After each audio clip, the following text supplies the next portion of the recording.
Matters of privilege and recognition of guests. Moving right along. The Honourable Premier. Well, thank you very much, Mr. Speaker, and welcome back to all of my colleagues for another week of important debate in the legislature, and hello to all Islanders who are tuned in watching us online. I want to begin today, Mr. Speaker, in recognizing that yesterday, March the 8th, was International Women's Day. There's a number of individuals I'd like to recognize today. The Atlantic Business Magazine selected 25 most powerful women in business, Mr. Speaker. Three of those individuals were Islanders. Of course, Dr. Heather Morrison, who is well known to each and every Islander as our Chief Public Health Officer. Mary Robinson is the president of the Canadian Federation of Agriculture and the managing partner of Eric C. Robinson Limited. And my friend Janine Wooldridge, Mr. Speaker, who's the executive director of Ulnaway. So I want to thank those three individuals for all they've done to make Prince Edward Island a better place. And they're much worthy of the recognition, and I think they're wonderful role models for women and young girls in this province, but also all Islanders, Mr. Speaker. In keeping in the same vein, Mr. Speaker, the 100 Women Who Care meet tonight. This is a group of volunteers that meet quarterly. It was started in 2013 by Aileen Matters, Mr. Speaker, and they anticipate giving $20,000 out tonight, Mr. Speaker, to deserving charities. So that's exciting news, and they're always looking for new members, Mr. Speaker, but I just want to say to that group, in particular, Aileen, Valerie Doherty, Michelle Dorsey, and so many others, thank you very much for your wonderful work. I also wanted to recognize, Mr. Speaker, that inside of this legislature we have very strong leaders, Mr. Speaker. I want to recognize that the Minister of Finance, the Minister of Education, the member from Charlottetown Belvedere, the member from Charlottetown Victoria Park, the member from Mermaid Stratford, the member from Tyne Valley Sherbrooke, and the member from Summerside Wilmot, Mr. Speaker, who are tremendous leaders in this province, in this legislature, and I thank them for their wonderful work. Also to our Deputy Clerk, who's just getting seated, Emily Duran, of course. Also, it shouldn't be lost on us that the three Chiefs of Staff to our individual offices are strong women, Mr. Speaker. And it's important that we recognize, I think, that the success we've had in this journey, but we should not rest on that, Mr. Speaker. There's a lot of work left to be done to make sure the playing field is leveled for those women and young girls who are coming up in this province, Mr. Speaker. And I look forward to continuing to work with all of my colleagues in here to do just that and to continue to make Prince Edward Island the greatest place to live, work, and raise a family, Mr. Speaker. So with that, I say thank you and enjoy the proceedings. The Honourable Leader of the Official Opposition. Thank you, Mr. Speaker. As I often do, would like to echo the Premier's comments regarding the women leaders who are present in this House and across our island. And I was blessed to grow up with very strong women in my life, and it certainly shaped who I am.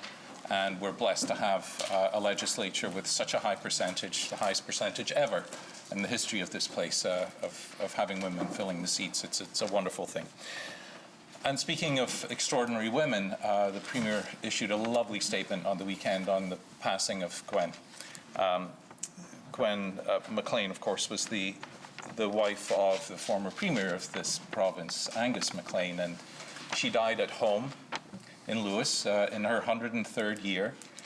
And I never had the pleasure of meeting Gwen, but I heard many stories about her. And she clearly led a very full and exciting and purposeful life.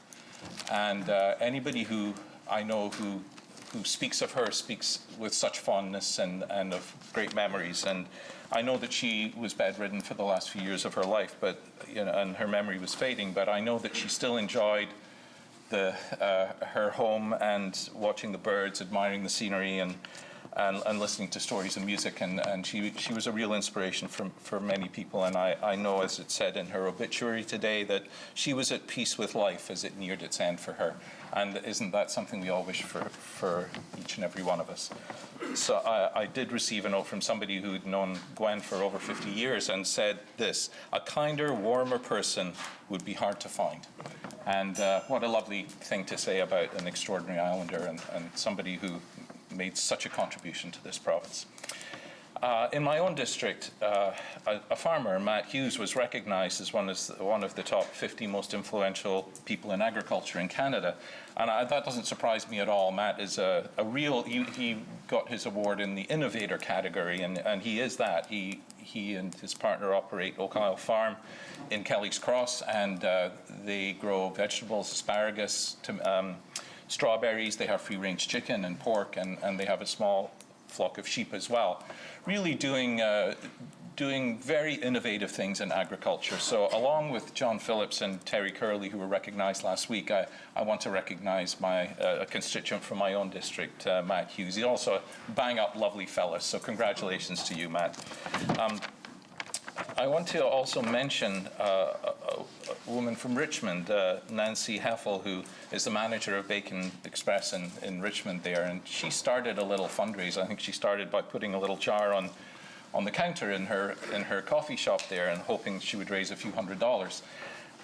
And then she had a couple of bags of lobster, and she made chowder to start a fundraiser that way, and she ended up raising over $5,000 to assist the residents at Le Chez Nou.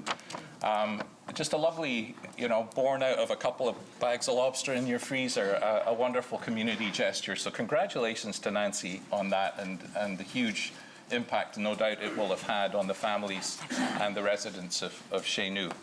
I also, again in my own district, the Mark-Arends Provincial Ski Park in Brookvale is going to extend its season, and that's great because it was a bit of a slow start this year. As you probably remember, it was warm earlier in the winter time, but we're making up for that now.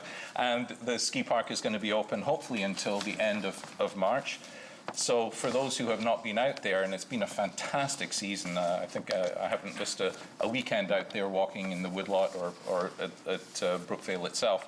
And that will continue to be open until the end of March. And I want to make mention of a new business in my district, Bits, Bites and Brews, which is, as you might imagine, the name is sort of indicative of the person who started it, Cynthia King, who is a woman of many parts, another extraordinarily wonderful and influential woman in this province, who sat in a seat, of course, here in the legislature for many years.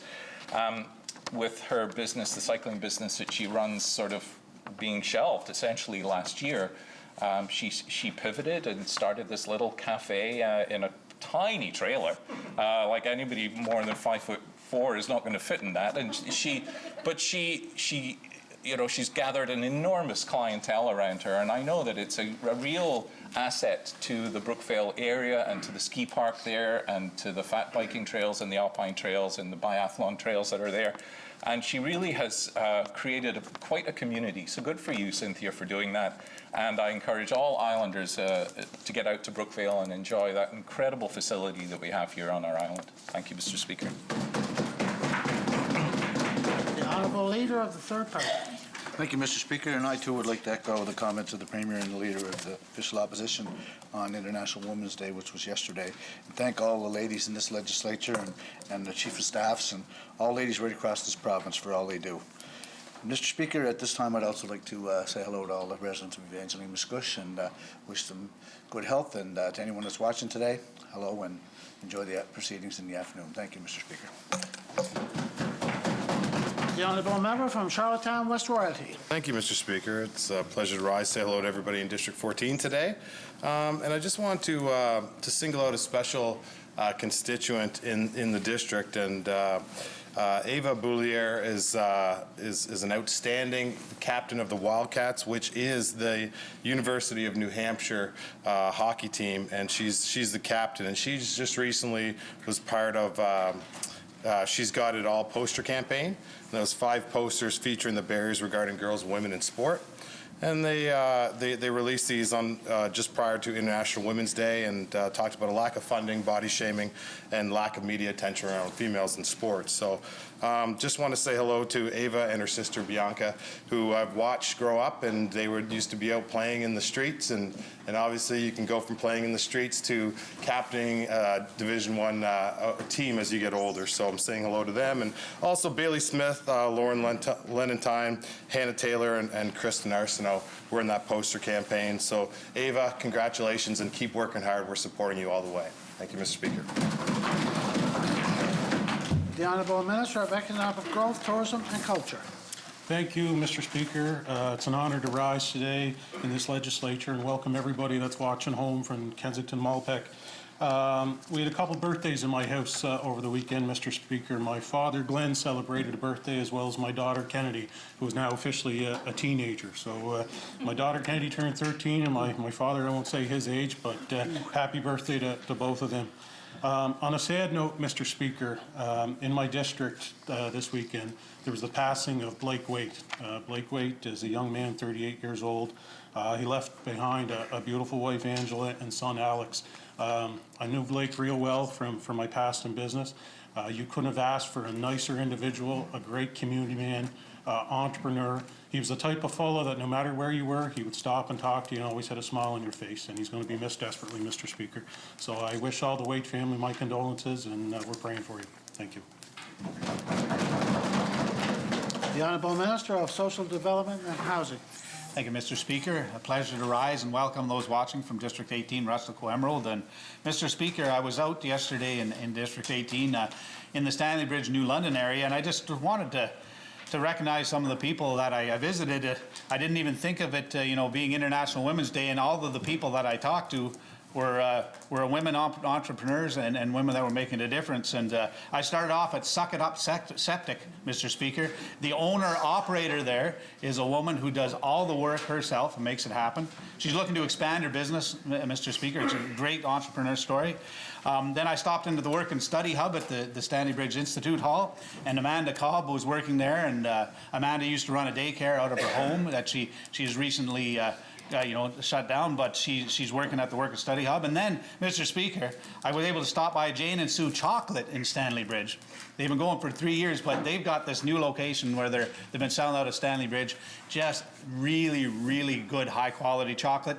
Perfect spot to fulfill all your Easter needs, Mr. Speaker. It'll open Wednesday through Saturday. Encourage everyone to take that trip out to Stanley Bridge. Thank you, Mr. Speaker. The Honourable Minister of Finance and Deputy Premier. Thank you, Mr. Speaker, and again, great to rise today. It's beautiful to see that sun out there. There's lots of warmth in the March sun, and that's always good to see.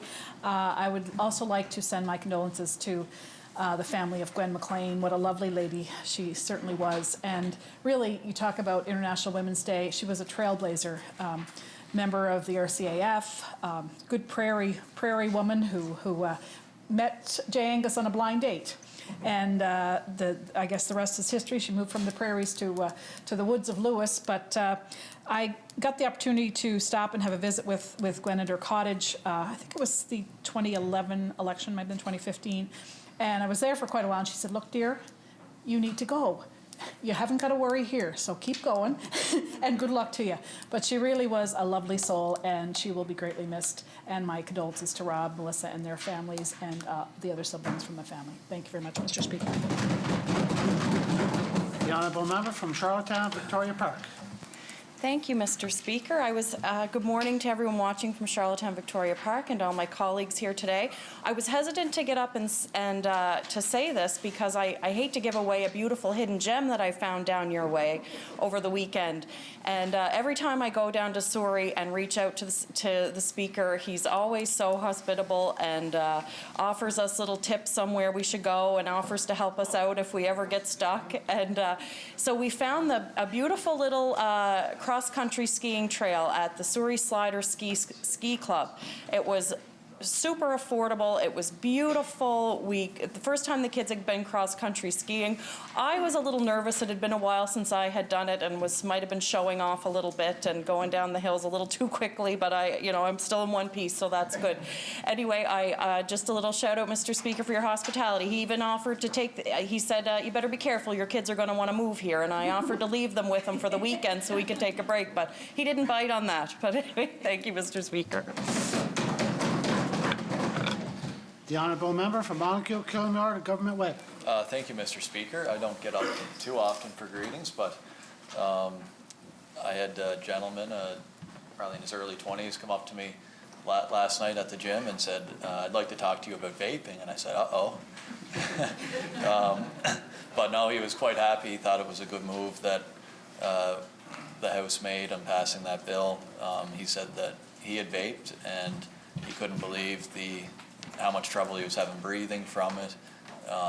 He wasn't able to run like he used to, but he said he quit. It had taken a bit of time, but he had finally quit, and he's much better now. But he just wanted to thank everyone for supporting my bill, and I thought it was quite nice of him to come up because I've had some colorful comments come my way, but all to be expected.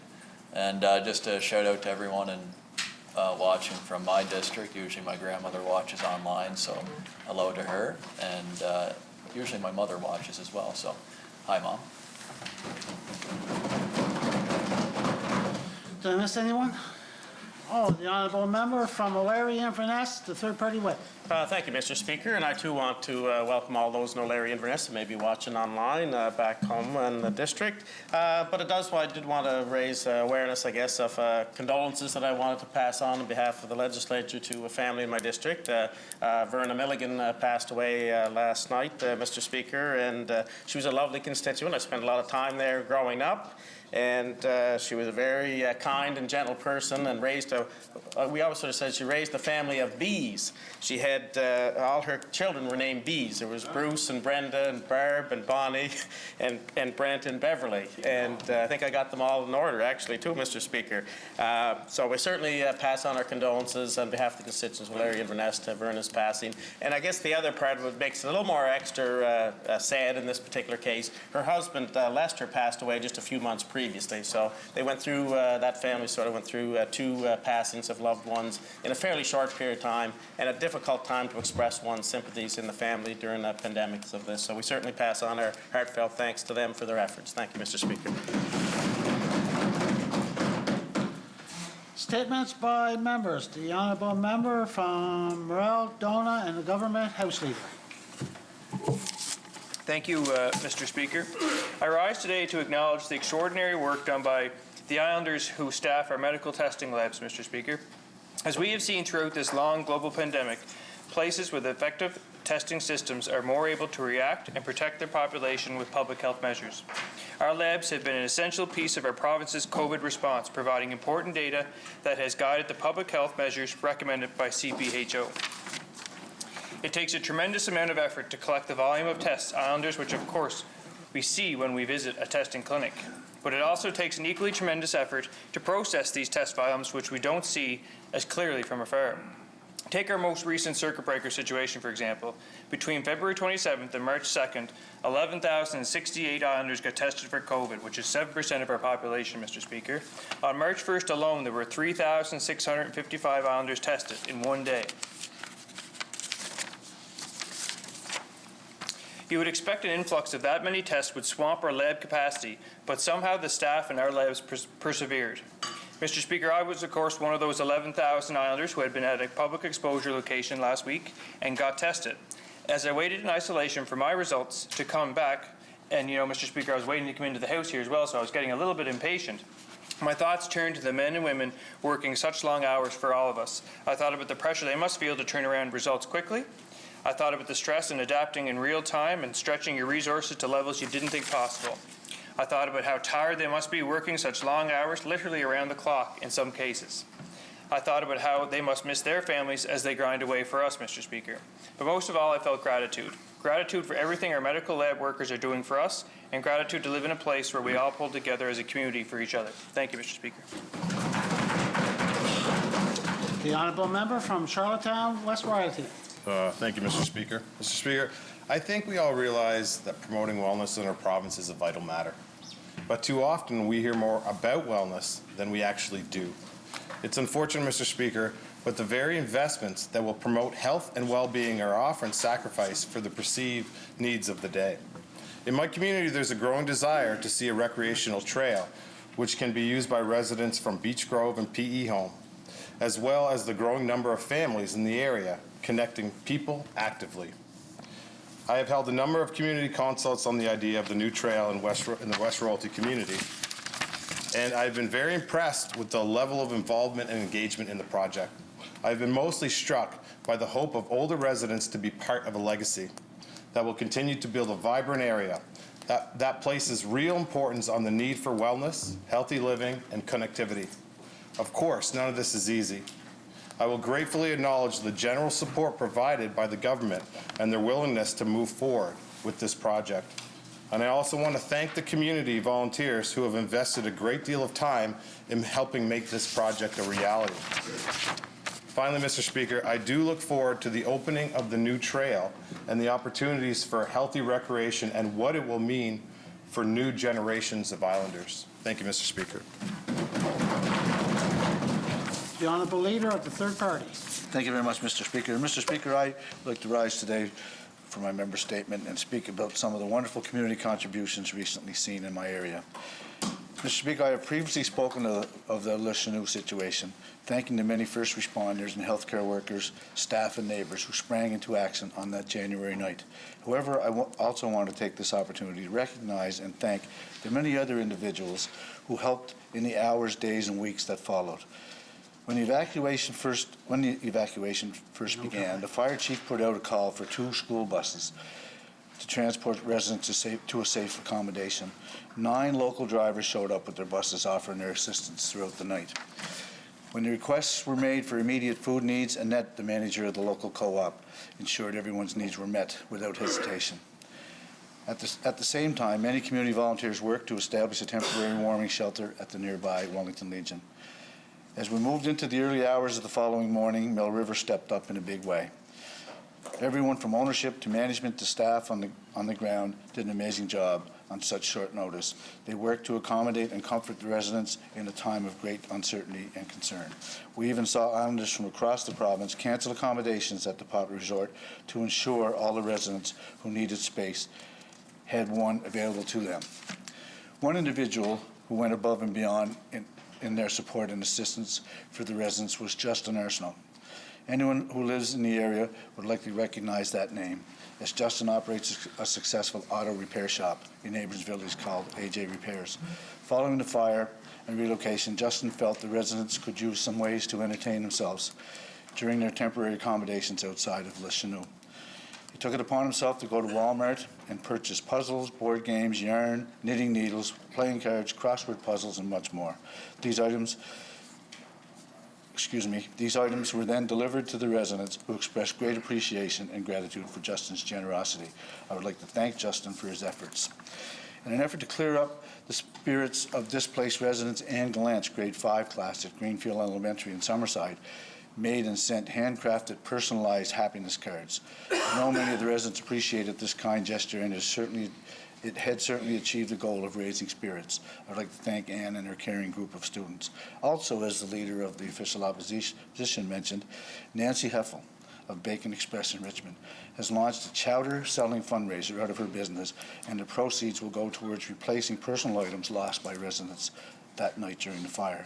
Nancy saw a need and an opportunity to help out, and she has been very successful in doing so, raising approximately $5,000. I thank Nancy for her generosity and commitment to the community. The situation I outlined today are only some of the many cases where individuals in the area stepped up and did what they could for residents and their families.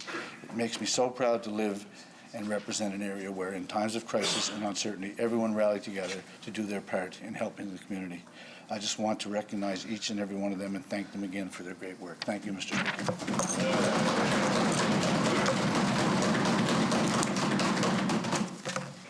Questions by members, starting with response to questions taken as notice. The Honourable Member from Education and Lifelong Learning, Minister responsible for the status of living. Thank you, Mr. Speaker. On Friday, the Honourable Member for Charlottetown Victoria Park asked me about vacancies in our student wellbeing teams. While our friends in the media have reported on these vacancies, I would also like to read them into official record. Of the 59 frontline positions within the student wellbeing teams, there are 4.5 full-time equivalent vacancies. Of those, 3.5 full-time equivalent are temporary vacancies. The reasons for the incumbent leaving their roles varies. One member has left their position within one family of schools to take an opportunity in another family of schools closer to home. 2 members are currently on maternity leave. 1 member resigned to make a lateral move outside of the student wellbeing teams. This position has been filled, but the successful candidate is on maternity leave currently. 1 member resigned from the student wellbeing teams to take an opportunity as a school counselor.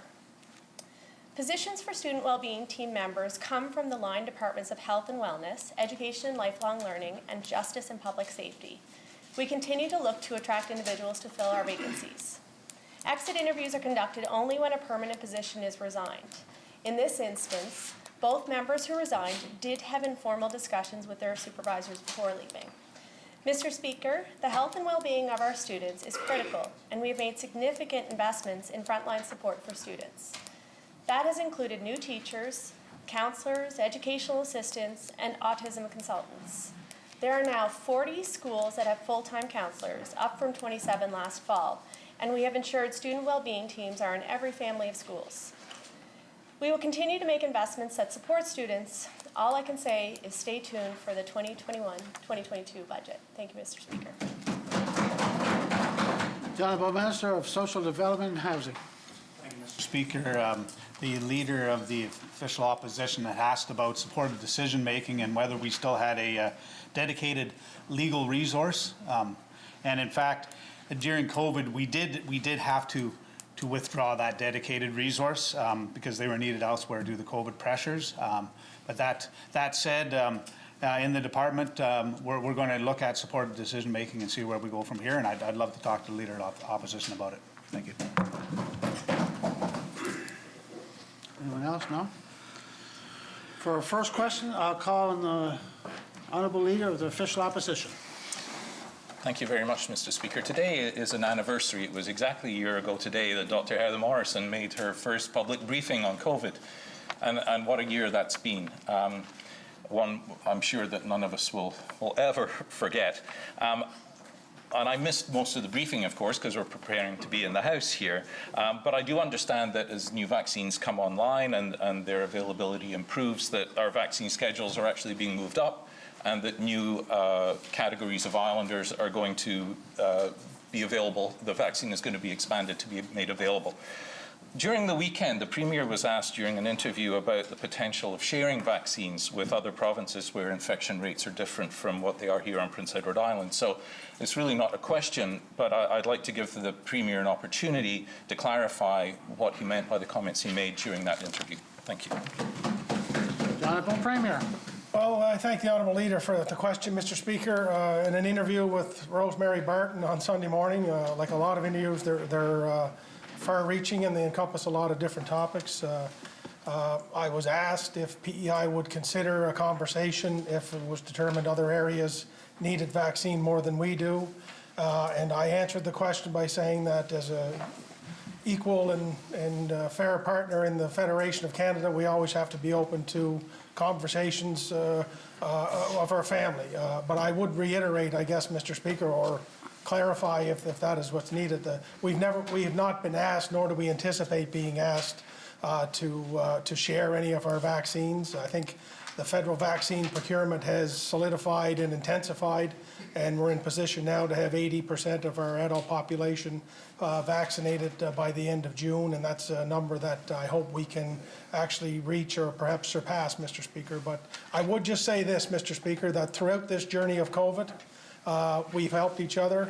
When we needed PPE at the beginning, Ontario, Alberta, Nova Scotia stepped up and gave us some of their PPE from their shrinking supply. We've provided tests to Ontario when they needed them, and we had some. So that's what I was referring to with that answer, Mr. Speaker, that we always have to look after our family. And I believe I fashioned a reputation in here that I'm trying to be open to any conversation, Mr. Speaker, but I will always do what's in the best interest of PEI first, Mr. Speaker. So thanks for the opportunity. The Honourable Leader of the Official Opposition. Thanks, Mr. Speaker. I appreciate the clarification, Premier. In the government's speech from the throne in 2019, it says, and I quote, "We need to build more open and collaborative work in the Assembly and in committees, engage more openly across our isles and with islanders, and govern with kindness and respect for others," unquote.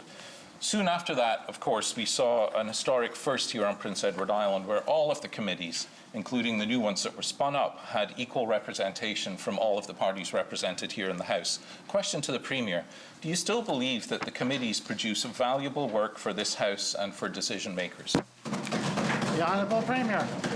I do, Mr. Speaker. I don't boast often about things that I'm proud of during my time, but that is one of the things that I am most proud of, and I think we all should be most proud of in here as a legislature, that we've changed the dynamic of the standing committees. We've dialed down the partisan nature of their work, and we've, I think in most circumstances, Mr. Speaker, are always open to the great advice provided by those committees. So yes, I support them fully, and I look forward to them being active for many years to come, hopefully long after I'm out of this chair, Mr. Speaker. The Honourable Leader of the Official Opposition. Thanks again, Mr. Speaker. Last week in the House, the Minister of Environment, Energy and Climate Action likened one of those committees, the Natural Resource Standing Committee, to a baby who thinks it's foolishly and misleadingly driving a car. A question to the Premier. Do you agree with this Minister's assessment? The Honourable Premier. Well, Mr. Speaker, I agree that my honourable colleague often has a great colourful way to explain his position, and what I support in the conversations that I've had with him and what the comments he made here in the legislature was that, as you all continue to point out, the responsibility falls on the government, and that's our job, and we try to do that. But I believe in the case of the standing committee that he's referring to, I think there's been valuable input passed on, Mr. Speaker. I think the Water Act will need to continue to evolve. Regulations will need to continue to be updated, and I think we're going to rely on the standing committee to provide their valuable input, Mr. Speaker. But I guess the responsibility does lie over here for the decisions, and I think you're the first to stand up and hold us to account when we make those decisions, as you should. And I think it's just the the nature of the business we're in. But I fully support the standing committee structure, Mr. Speaker, and I think their work across the board has been tremendously constructive. The Honourable Leader of the Official Opposition. Thanks, Mr. Speaker. The Minister also said last week that while he's willing to hear the recommendations of the committee, any recommendations they may make on the Water Act, he will be the one to make the final decision. The committee makes its recommendations based on what it hears from experts, including those from the Minister's own department and, of course, from Islanders. To ignore this level of consultation when the government seems to perhaps have already made its mind up on what it's going to do is troubling. A question to the Premier. When this is the attitude of your minister, why should Islanders believe things are any different from what they were with previous governments? The Honourable Premier. Well, Mr. Speaker, look, I do think that we're vastly different in a variety of reasons, Mr. Speaker, and this is just one of them. I think what the minister is articulating, Mr. Speaker, is that, we are responsible to make decisions, and people are expecting us as the government to make decisions. I think in one case, when it comes to the discussion that was being held at the committee level about whether we should look at doing some research wells, et cetera, that there was no definitive answer or direction that came from that committee other than to say we need to look at it a little bit more.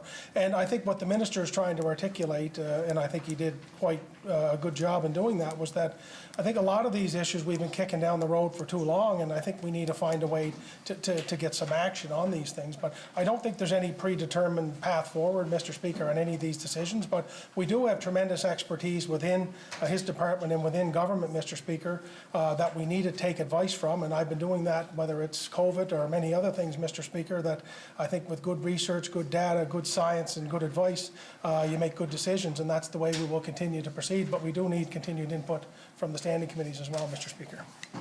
The Honourable Leader of the Official Opposition. Thanks, Mr. Speaker. I would argue that good data, good advice and good research was coming exactly from this committee. That's what the process was leading to.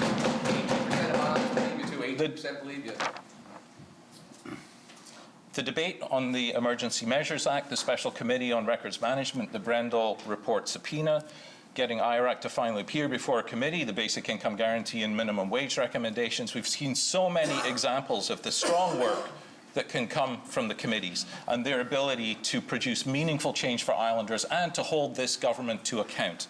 A question to the Premier. Do any of your other cabinet ministers feel the same way about the work of committees as the Minister of Environment, Energy and Climate Change clearly does? The Honourable Premier. Well, Mr. Speaker, I believe that we all put great faith in the legislative branch of government, Mr. Speaker, and I am extremely proud that we have committees. I know there's a lot of us that haven't been in here before the current sitting. I know you have been in here prior to, and you would be the first to attest that the committees didn't work like this before. And this has been a tremendous adjustment, I think, for the good. And I think just a few of the items that you mentioned in your question are classic examples of why we need to have committees structured this way, Mr. Speaker. I think they continue to evolve, they continue to be constructive, Mr. Speaker, and I think everybody on this side of the House appreciates the committee structure. We've all appeared before the committees, we'll all appear before more committees again, and I know we take the advice and direction very, very seriously, Mr. Speaker, and we will continue to do so. Honourable member from Charlottetown, Belvedere. Thank you, Mr. Speaker. The Residential Tenancy Act has been sitting with government for months. Because this legislation isn't coming forward, island renters are left with fewer protections than they would have under the new legal framework. When we met with the then Minister of Education and Lifelong Learning, he told us that the Department of Education and Lifelong Learning did not have the expertise to produce housing legislation. Question for the Premier: will you move the responsibility for developing the Residential Tenancy Act from the Department of Education to the Department of Social Development and Housing? The Honourable Premier. Mr. Speaker, I thank the honourable member for that question, and it's a conversation I know I've had with the current Minister of Social Development and Housing, Mr. Speaker, and I think we continue to look at how we can best be efficiently delivering services for people here in Prince Edward Island. I think that I don't like to throw out COVID as an excuse, but COVID has really disrupted a lot of our ambitions along the way here, Mr. Speaker. I do think it continues to be a high priority for us for the Tenancy Act to get into action, Mr. Speaker. I think it's just one of the many tools we need to have in place to better change the circumstances for those with housing issues across PEI, Mr. Speaker. So I would be open to that conversation. I know the current minister is I don't want to say lobbying, but is heavily suggesting that that's where it should land, Mr. Speaker, and I will be open-minded in that conversation, and I don't need to be pushed too hard to be convinced to do that, Mr. Speaker, to be quite honest. The honourable member from Charlottetown, Belvedere. Thank you, Mr. Speaker, and I'm happy to keep pushing. We've raised the need for a rental registry as an essential need for tenants and IRAC to be able to monitor and, if necessary, enforce the agreed rental increases that are law in PEI. In fact, we passed a motion in support of a rental registry in this House in 2019. I appreciate the Minister of Social Development and Housing committing last week the funds to, quote, unquote, study a registry for PEI. The development of the Residential Tenancy Act has shown that government is more than willing to put the concerns of landlords above those of tenants, however.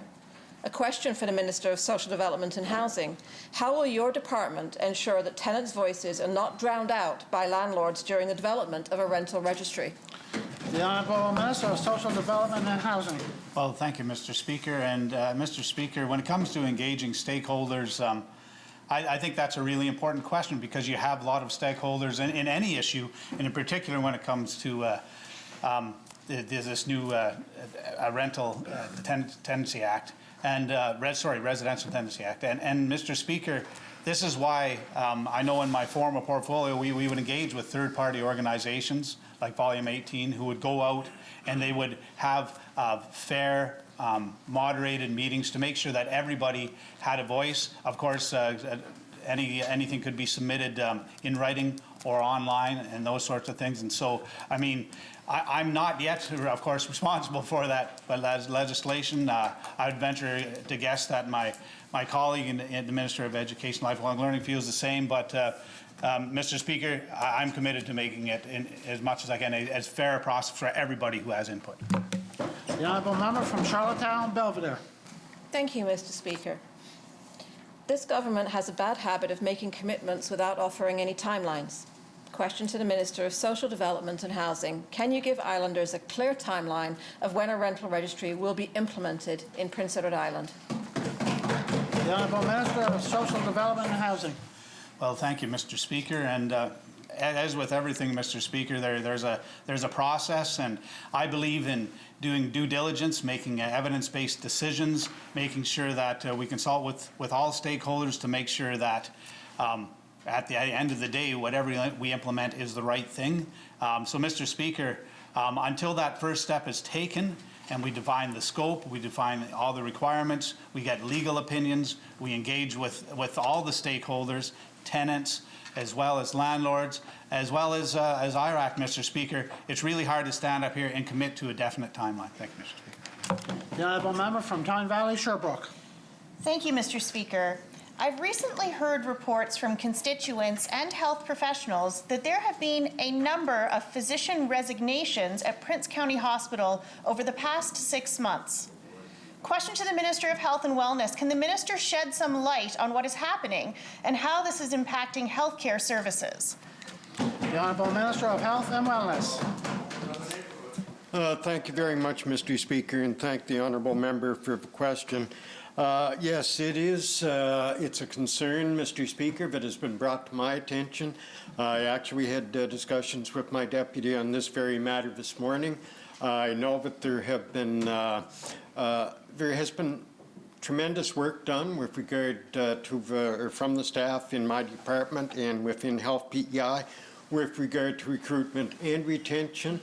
They are certainly actively working on the problems, the challenges that we have, but I am aware of it, and certainly we need to move forward on this as rapidly as possible. Thank you. The honourable member from Tyne Valley, Sherbrooke. Thank you, Mr. Speaker. Mr. Speaker, there's a lot of confusion and concern about the future of specialized services at Prince County Hospital, and that answer didn't really provide any information about that. It's leading to anxiety and speculation among staff and residents in Prince County. Question to the same minister: can the minister clear up these concerns and set people at ease by clearly explaining what government's plans are for specialized services such as surgery at Prince County Hospital? The Honourable Minister of Health and Wellness. Well, thank you very much, Mr. Speaker. And as the honourable member knows, there's, with regard to any of the disciplines within medicine, there's an overlapping there. With regard to surgery, for example, you do need anesthesiologists in order to provide those services. You look at, as I'd mentioned previously, Mr. Speaker, recruitment and retention.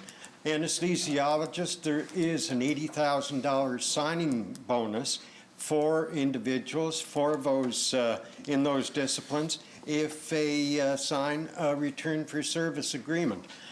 Is it a challenge? Absolutely, Mr. Speaker, and I do commit to working. You know, Mr. Speaker, I would be more than happy to work with the honourable member who has great interest, great passion for Summerside. Thank you, Mr. Speaker. The honourable member from Tyne Valley, Sherbrooke. Thank you, Mr. Speaker. I appreciate the minister's willingness to work on this. What I do want some clarity on, though, is whether or not there are any planned changes for access to services, specialized services, and particularly surgical services at Prince County Hospital. The Honourable Minister of Health and Wellness. Well, thank you very much, Mr. Speaker, and I would appreciate maybe a bit of clarification, whether it's subsequent question period here, with regard to plan changes. We always have to operate all of our facilities in a very safe manner, Mr. Speaker, and if we ever are in a position that these services cannot be offered in a safe manner, then we do have to look at alternatives, possibly over a very short time period.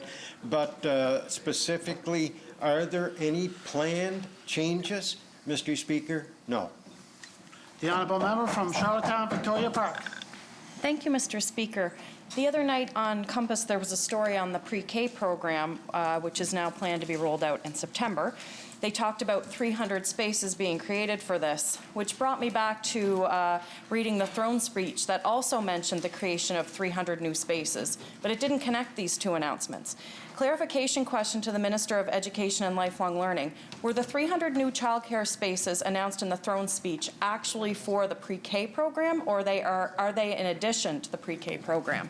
The Honourable Minister of Education and Lifelong Learning. Thank you, Mr. Speaker, and thank you, Honourable Member, for the question. I know early learning is of importance to the member, and I do appreciate the question. My understanding is the 300 spaces will be required for the pre-K program. It is also our understanding that centres have identified that they are able to expand, that they will have the capacity for these 300 positions. Thank you very much, Mr. Speaker. The Honourable Member from Summerside, Wilmot. Thank you, Mr. Speaker. Last week, I asked the Premier what advice he had received from the Premier's Youth Council, and he said, I quote, "I'd have to be honest, I'd have to go back and have a look over the last couple of months to determine when the last time I met with the Youth Council was." Mr. Speaker, it's my understanding that the Premier hasn't taken the step of appointing members to his Youth Council yet. Question to the Premier, when will you finally appoint members and reactivate this council? The Honourable Premier. Well, Mr. Speaker, I believe there's been appointments to that, but as I indicated to the Honourable Member in my response last week, it's been a while since we have actually had a meeting. There's a lot of things that have been taking place in this province, as everybody knows, and once again, I'll get back because I'm pretty sure I had met with a number of individuals, Mr. Speaker, a while back, but I do appreciate the question, and I will endeavour to clarify it immediately, Mr. Speaker. The Honourable Member from Summerside, Wilmot. Thank you, Mr. Speaker. I appreciate that. Having spoken with members of the former council, they've told me there hasn't been a meeting since February of 2019, which is well before COVID. A few weeks ago, our caucus had a briefing with the Child and Youth Advocate, and we spoke about the importance of having youth voices at table, not just someone who represents them. Given comments that we've heard from other members of your caucus, Premier, you can understand our concern about the need for youth voices at the table. My question to the Premier, what will you do to ensure direct youth representation is part of government's response? The Honourable Premier. Yeah, Mr. Speaker, and one of the things that I was very proud to assist in, led by the member from the Charlottetown Belvedere, Mr. Speaker, was to get a group of these young people together, which has now transitioned into a different committee working with the Child and Youth Advocate, Mr. Speaker. But I did find that very, very helpful in the process of I think it's important, I guess the best way to say it is for youth are like a lot of different members of our society in that they feel much more comfortable if they're included in the decision making as opposed to just being just a checkbox of someone that we met with. So, I think it is an important area that we need to continue to put at the table, Mr. Speaker, and I will, like I say, I will endeavour to make sure this is remedied as quickly as possible, Mr. Speaker. And I do appreciate the Honourable Member raising it. The Honourable Member from Larry Inverness. Thank you, Mr. Speaker. I'm going to follow up a little bit with the Leader of the Opposition's question. But, Mr. Speaker, we heard the Premier say time and time again that he takes all his COVID protocols and advice and guidance from the Chief Public Health Officer. So when the interviewer, Rosemary Barton on CBC, suggested that we delay our vaccines to Islanders, I assume the Premier's first instincts were to be of a gracious nature, which he tries to be, and say yes. But yet, currently, Mr. Speaker, Prince of Wales has more active COVID cases than Nova Scotia. Question to the Minister of Health. Has the Minister of Health consulted? Has the Minister of Health consulted with the Chief Public Health Officer to confirm we do not need to vaccinate all Islanders before giving any of our supply away to other provinces or cities or towns? Well, you can take it. Yeah, you I feel obligated, Mr. Speaker, that he's my reputation's at stake here, Mr. Speaker. And at no time did the interviewer suggest that we do this, Mr. Speaker. The question was asked, would we have a conversation, Mr. Speaker? And unlike the former government, Mr. Speaker, I'm always open to conversation, Mr. Speaker. I always have an open mind, Mr. Speaker. I don't pretend I have all the answers, Mr. Speaker. I don't stand here and pontificate like I am an expert, Mr. Speaker. So yes, I am open always to conversation, Mr. Speaker. And what, as I said to the Leader of the Opposition and to this province, Mr. Speaker, is that we have not been asked to do that, Mr. Speaker. We don't anticipate we would be asked to do that. But yes, Mr. Speaker, as a member of a big Canadian family, I would be open to the conversation, Mr. Speaker, but always keeping the interests of Islanders first, Mr. Speaker. So thank you very much. The Honourable Member from Larry Inverness. So the Premier does say that he is open to the conversation. But ultimately, in opposition, we are asking the question about what if. And the Premier is sort of alluding to some of these things. But for the Minister of Health, that you are responsible for the health of Islanders, Mr. Speaker. You and the Chief Public Health Officer, as well as the Premier is too. But are you, as Minister of Health, in agreement with the Premier about the potential of giving away part of our vaccine supply if the request comes from another province or city? The Honourable Minister of Health and Wellness. Well, Mr. Speaker, I'm not sure if the honourable member was listening to the Premier as he stood here a minute ago. The Premier articulated extremely well, Mr. Speaker, what the conversation, what the interview, how it unfolded.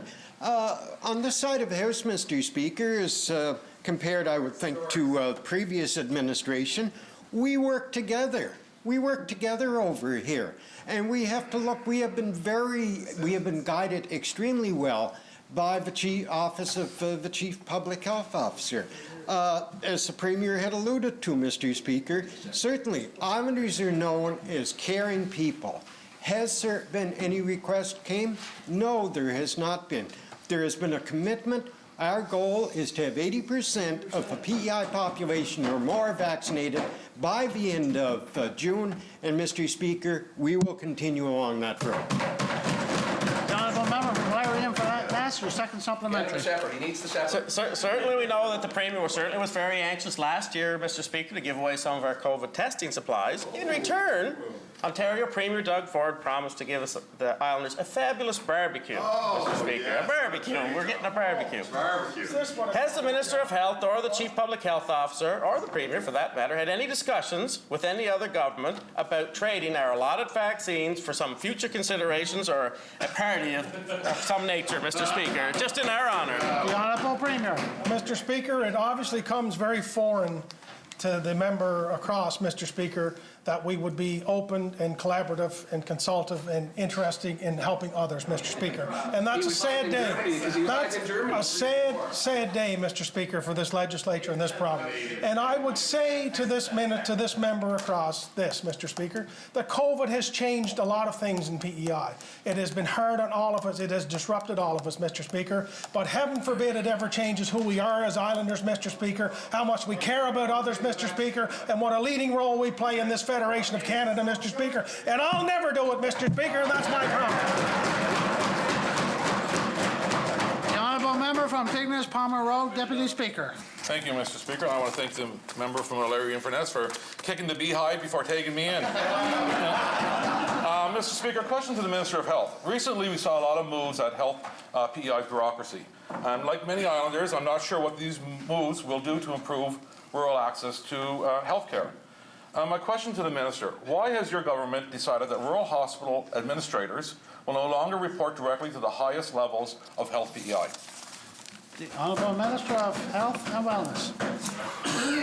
Thank you, Mr. Speaker. And I think you look when the changes were made to the upper levels of administration within health PEI, it was articulated, it was put out very well. Health PEI is probably the largest, if not one of the largest organizations in the province, certainly within government, Mr. Speaker, and it is standard process that we will look at how we can do things better. I think, Mr. Speaker, too, the honourable member, being from the western part of the province, shares the concerns that I certainly do as an MLA from the western part of the province and as the Minister of Health as well. Thank you, Mr. Speaker. The Honourable Member from Tignish Palmer Road. Thank you, Mr. Speaker. Government's decision to cut rural representation at health PEI has left many questioning why the Minister's government what their commitment is to rural health care. Government has spun this as an improvement to rural health care services. But in reality, Mr. Speaker, this decision removes rural representation at top-level decision-making. Question to the Minister of Health. Was this your idea?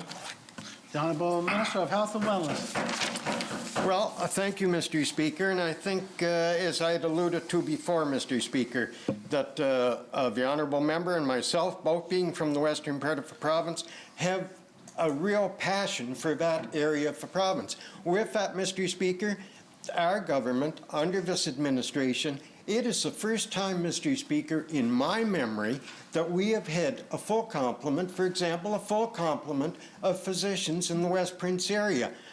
In addition to that, we have a full complement of our emergency department physicians as well.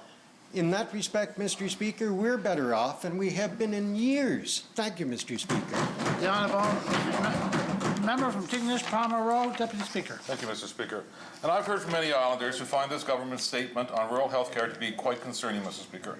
We've heard the Premier say that government won't be working towards a doctor for every islander anymore. Instead, he has come up with a plan that we don't understand. Now we hear them saying that they're reducing rural representation at Health PEI, that's actually going to somehow help the delivery of rural health care services. Question to the Minister of Health. What is your government doing to improve hospital access in West Prince? The Honourable Minister of Health and Wellness. Well, thank you very much, Mr. Speaker. And the honourable member speaks about a doctor for every islander. And Mr. Speaker, I recall, and I do believe it was back in 2007, the provincial election campaign, when there was a photo op taken by Western Hospital, and it was stated by individuals who had their names going to be on the ballot from the far side of the House. You were one of them, though. Then, no. And I will say, the honourable member at that point in time was, I guess, considered himself blue rather than red, but anyway, that's another story. The Honourable Member from Tignish, Palmer Road. Thank you, Mr. Speaker. If we go back and look at pictures, we know who was standing in front of a sign in Bloomfield. So, Mr. Speaker, I recently heard from a family who sought emergency service for a suspected stroke at Western Hospital prior to 6 p.m., only to be denied and told to travel to Summerside. Island EMS called ahead, and despite having the capabilities and the staff to treat the patient at Western Hospital, they refused the patient and advised Island EMS to proceed to Summerside. A question to the Minister of Health. Do you consider this to be fair access to emergency health care services for rural islanders? The Honourable Minister of Health and Wellness. The honourable member has choked me up a little bit here, I'll be honest, Mr. Speaker, so my apologies for that. So I'll do my absolute best to get my words out here, and if he's not careful as he takes a sip, he may be choking himself up too.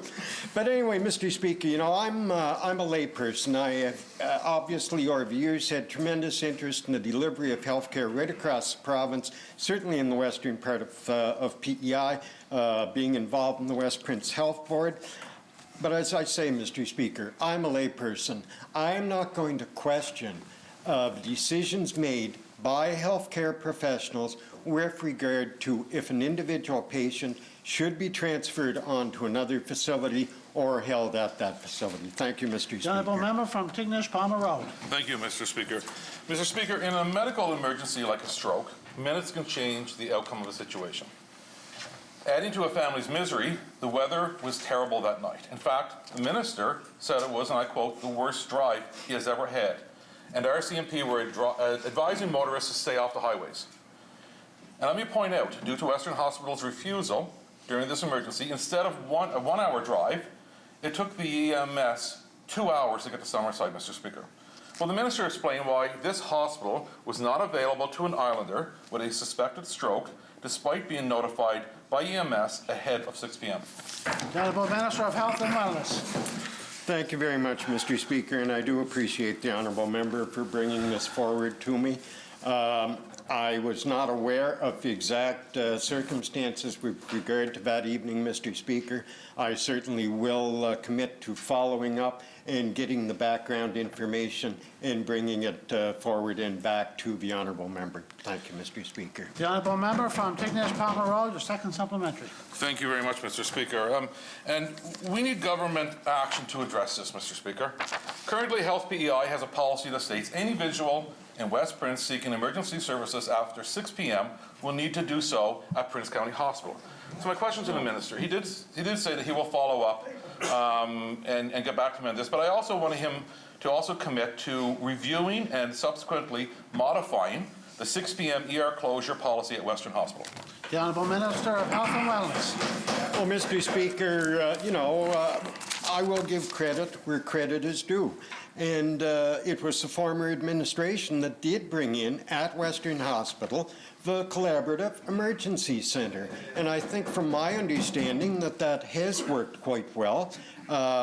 As far as continuously reviewing what services, if they can be improved on, Mr. Speaker, absolutely, I will take a look at that. But again, Mr. Speaker, from my understanding, the Collaborative Emergency Centre has worked extremely well, and it does show what can happen when there is partnerships across the board by medical professionals. Thank you, Mr. Speaker. The honourable member from Charlottetown-Winslow.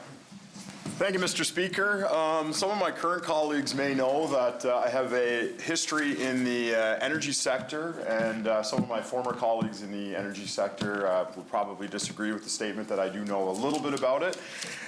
It has been said in this House before that low-income islanders are sometimes the people, Mr. Speaker, that may be using oil as a heat source in their homes, and some low-income islanders may be renting their homes, Mr. Speaker. My question is to the Minister of Environment, Energy and Climate Action. What incentives currently exist for the installation of heat pumps to landlords in maybe a multi-unit property or in a single dwelling? The Honourable Minister of Environment, Energy and Climate Action. Thank you, Mr. Speaker. I thought for a second you were going to talk about me and ask the Premier, so I'm glad that you at least came to me with your question. We have some really good programs in place for heat pumps in the province. We have 17,000 islanders have taken us up on our program since it began.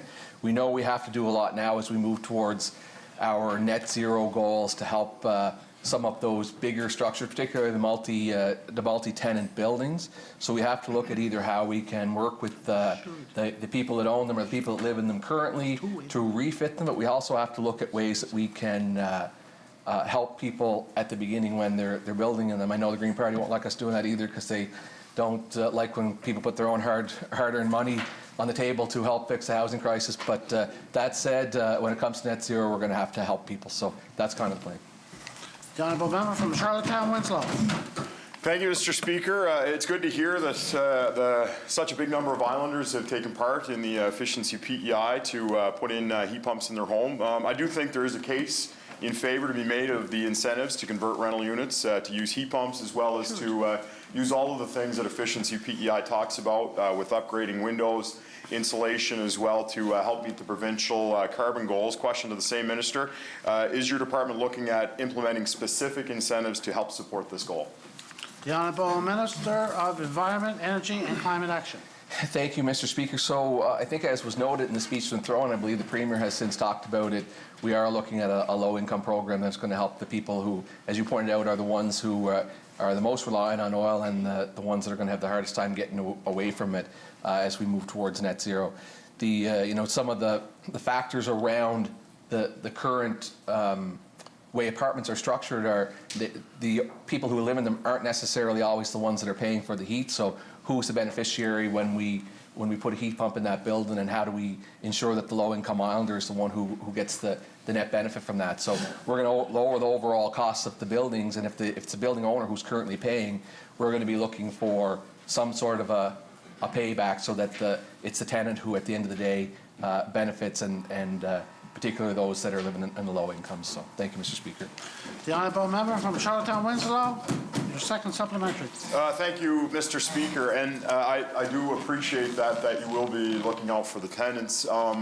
Because looking at the Efficiency PEI website, I'm aware of the Winter Warming Assistance Program, and one of the key parts, of course, again, working in the energy industry prior, is it was always recommended for either the homeowner or the landlord to have their equipment serviced. I do notice that I believe that your department presently will offer that cleaning of the heating equipment every 5 years. Again, working in the industry, just knowing that it should be something that is looked at annually if there was ever any thought of perhaps bringing that in on an annual basis, even just for a cleaning of either a boiler, a furnace, or a heat pump. The Honourable Minister of Environment, Energy and Climate Action. Yeah, thank you, Mr. Speaker. That's a really good point. And, I think that everything's open for discussion, particularly when it comes to our efficiency programs right now. Notwithstanding the fact that we're moving towards net zero, and we have to be really robust with the programs that we offer in the form of new programs. But we really have to look at the existing programs and make sure that they are correctly audited to match the needs of the client today, and that's a good example of one that probably isn't meeting the needs fully. So we're going to be going through our whole repertoire of programs and say, is this program right? should this program, and should it be replaced with something that's more robust so that more people can take advantage of it? And we really have to look at our total goals of net zero as we approach these. So a long way to say yes. Thank you, Mr. Speaker. The honourable member from Summerside South Drive. Thank you, Mr. Speaker. I really like that answer there, Minister. In the city of Summerside, most residents get their electricity from the city-owned utility, Summerside Electric. However, a significant portion of the city's residents are still served by Maritime Electric. The city has for many years been trying to bring the rest of these Maritime Electric customers under Summerside Electric. Question to the Minister of Environment, Energy and Climate Action. Do you support the city's goal of bringing all Summerside residents under Summerside Electric? The Honourable Minister of Environment, Energy and Climate Action. That's a tough question on its own. I mean, you're looking at the issue from a very singular basis. When I met with the folks from Summerside, which I have on numerous occasions, what I said was, I want to know what will make you be able to run a better utility up there. So what are the limiting factors? What's in your way? This is one of the things they brought forward. They brought the transmission issues that they have. They brought forward. They brought forward their inability to have large capital builds that they brought forward. And I said, bring this whole thing forward, and as we model the changes to the current acts, or that we merge them into one or blow them up, whatever the result is, that we're going to take into consideration exactly what Summerside is looking for. So that's one of the things that's on the table, as well as many other things. And I think we have to look at this in a fair and meaningful way, because taking a big swath of users away from Maritime Electric is also going to drive the rates up for other people. So we have to be careful when we deal with electricity, because it's more like an elastic. Every pull thins it out somewhere else, and there's results. So we're very cautious in how we approach this, and we're doing current modeling that's going to give us some better information on how we should move forward. Thank you, Mr. Speaker. The honourable member from Summerside South Drive. Speaker, that was a decent answer there, Minister. You've been listening. Maritime Electric refuses to even sit down and talk to Summerside Council about this. And at a meeting in Summerside, it was the sole issue that was discussed. The Minister of Fisheries and Communities was at that meeting along with the Summerside MLAs. So it's very high on their priority list. And the issue won't be resolved without the provincial government getting involved. As of 2004, Maritime Electric was forbidden to offer service to new customers in Summerside, and yet they have. People buy new homes and move in or change rental locations, and Maritime Electric has offered service to those new customers since 2004, a contravention of the Act you are responsible for. A question to the Minister. Will you intervene on behalf of the City of Summerside and push Maritime Electric to sell their infrastructure to the City so that both parties can operate without contravening the Act? The Honourable Minister of Environment, Energy and Climate Action. Well, thank you, Mr. Speaker. Well, I'll certainly look into it, and I think, this issue has been on the plate, I know, from long before my time, so it's existed since amalgamation in Summerside way back in the day. So this has been kind of lingering for a very long time. And I think when we look at the issue, I've asked for somebody to tell me exactly what the impacts are, both for Summerside, positive and negative, and for the rest of the ratepayers in Prince Edward Island that belong to Maritime Electric, both negative and positive. So on that particular file, I think that we're going to have some better information here hopefully soon that's going to help dictate that. But on your particular question, I'll have to look into it, because I'm not a legislative expert, I'm not even close, and I'll go back to my department and have them look into it, and I'll get a better answer, but it might take more than 24 hours to get that kind of answer. Thank you, Mr. Speaker. The honourable member from Summerside South Drive, this is your final answer. Question. Thank you, Mr. Speaker. That sounds great talking about it and whatnot, but will you at least commit to help bring the City and Maritime Electric together to come to an agreement? The Honourable Minister of Environment, Energy and Climate Action. Well, thank you, Mr. Speaker. Well, if that's what's wanted, if the City of Summerside wants to come together, I would sooner that they lead it and invite me to participate versus me inviting them to participate. It sounds good in here, but heavy-handed government isn't that well responded to, particularly in Summerside and places like Summerside and Charlottetown. It's just not that well responded to. So I'd be very cautious of being the one that bull in there and try to make major changes. But I'm open to have a conversation with any of them, and I have, about how we're going to change electricity in the future and how we're going to shape what our future looks like. And they've both been a part of that conversation. So I think that it's important that both sides are willing to give a little to get what their ultimate goal will be, and that's success. Thank you, Mr. Speaker. End of question period. Minister statements. The Honourable Minister of Economic Growth, Tourism and Culture. Mr. Speaker, last week, after a few tough days of in-room dining closures due to the public health measures, I stood in the House to encourage all Islanders to show their support for local restaurants. Today, I rise again to launch a new and exciting in-room dining campaign.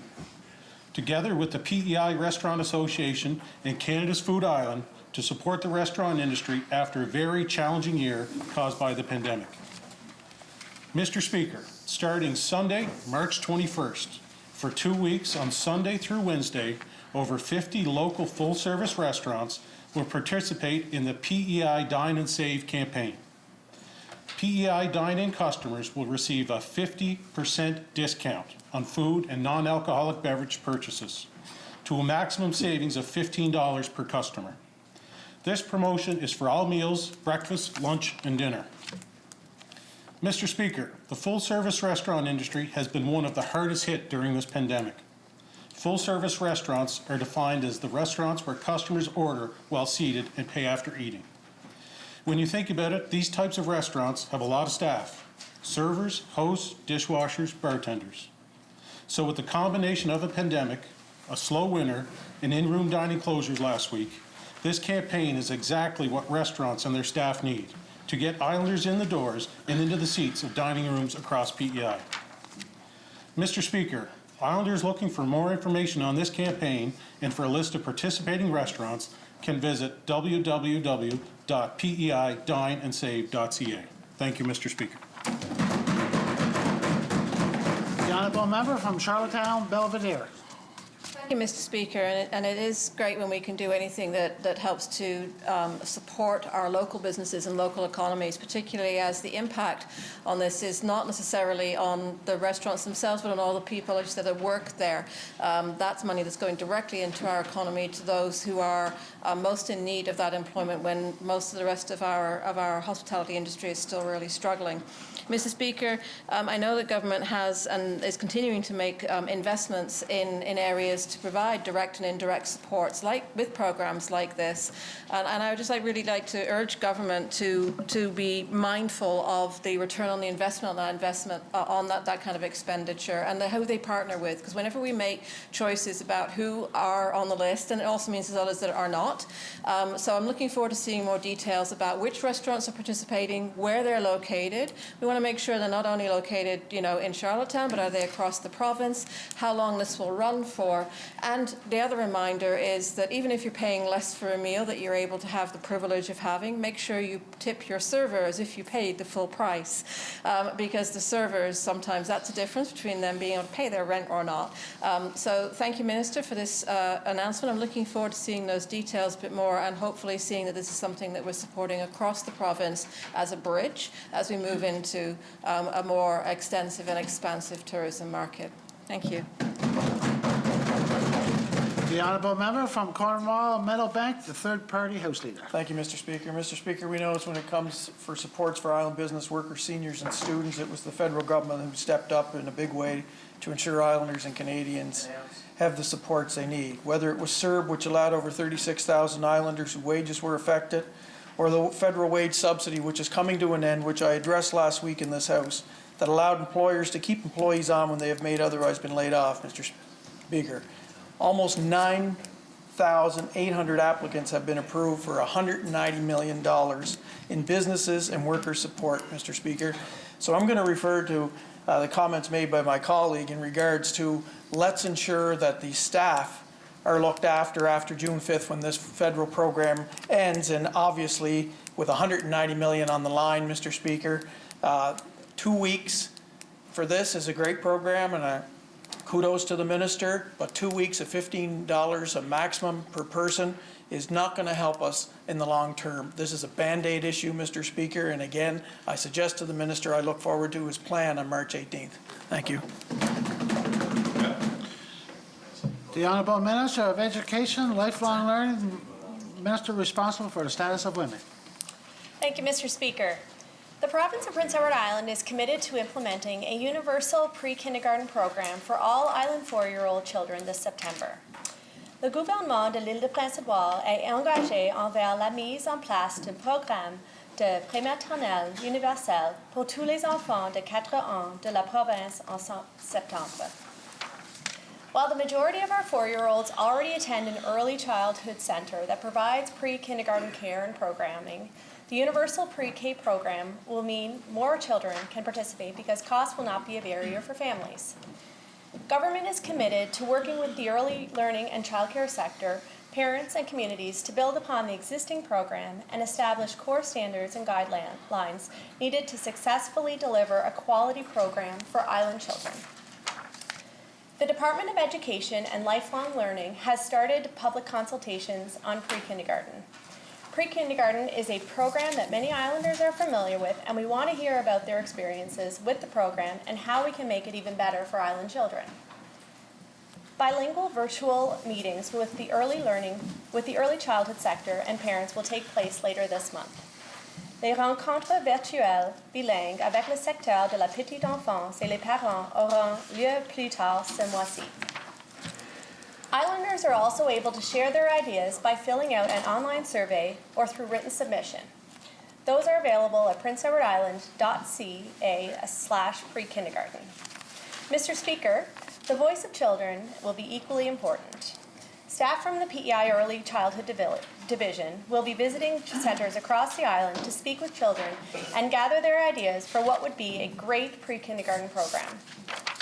Mr. Speaker, providing access to high-quality early childhood experiences for all children through a universal pre-kindergarten program will support a child's overall development and make the transition to kindergarten and public school easier. I would like to remind parents that families still need to register for pre-kindergarten as they did before. J'aimerais rappeler aux parents qu'il faut encore s'inscrire pour la prématernelle comme avant. They can do so through the Early Learning and Childcare Registry and then follow up with the licensed early childhood center of their choice. Access to high-quality early learning and childcare experiences help to build a strong foundation for a healthy start in life.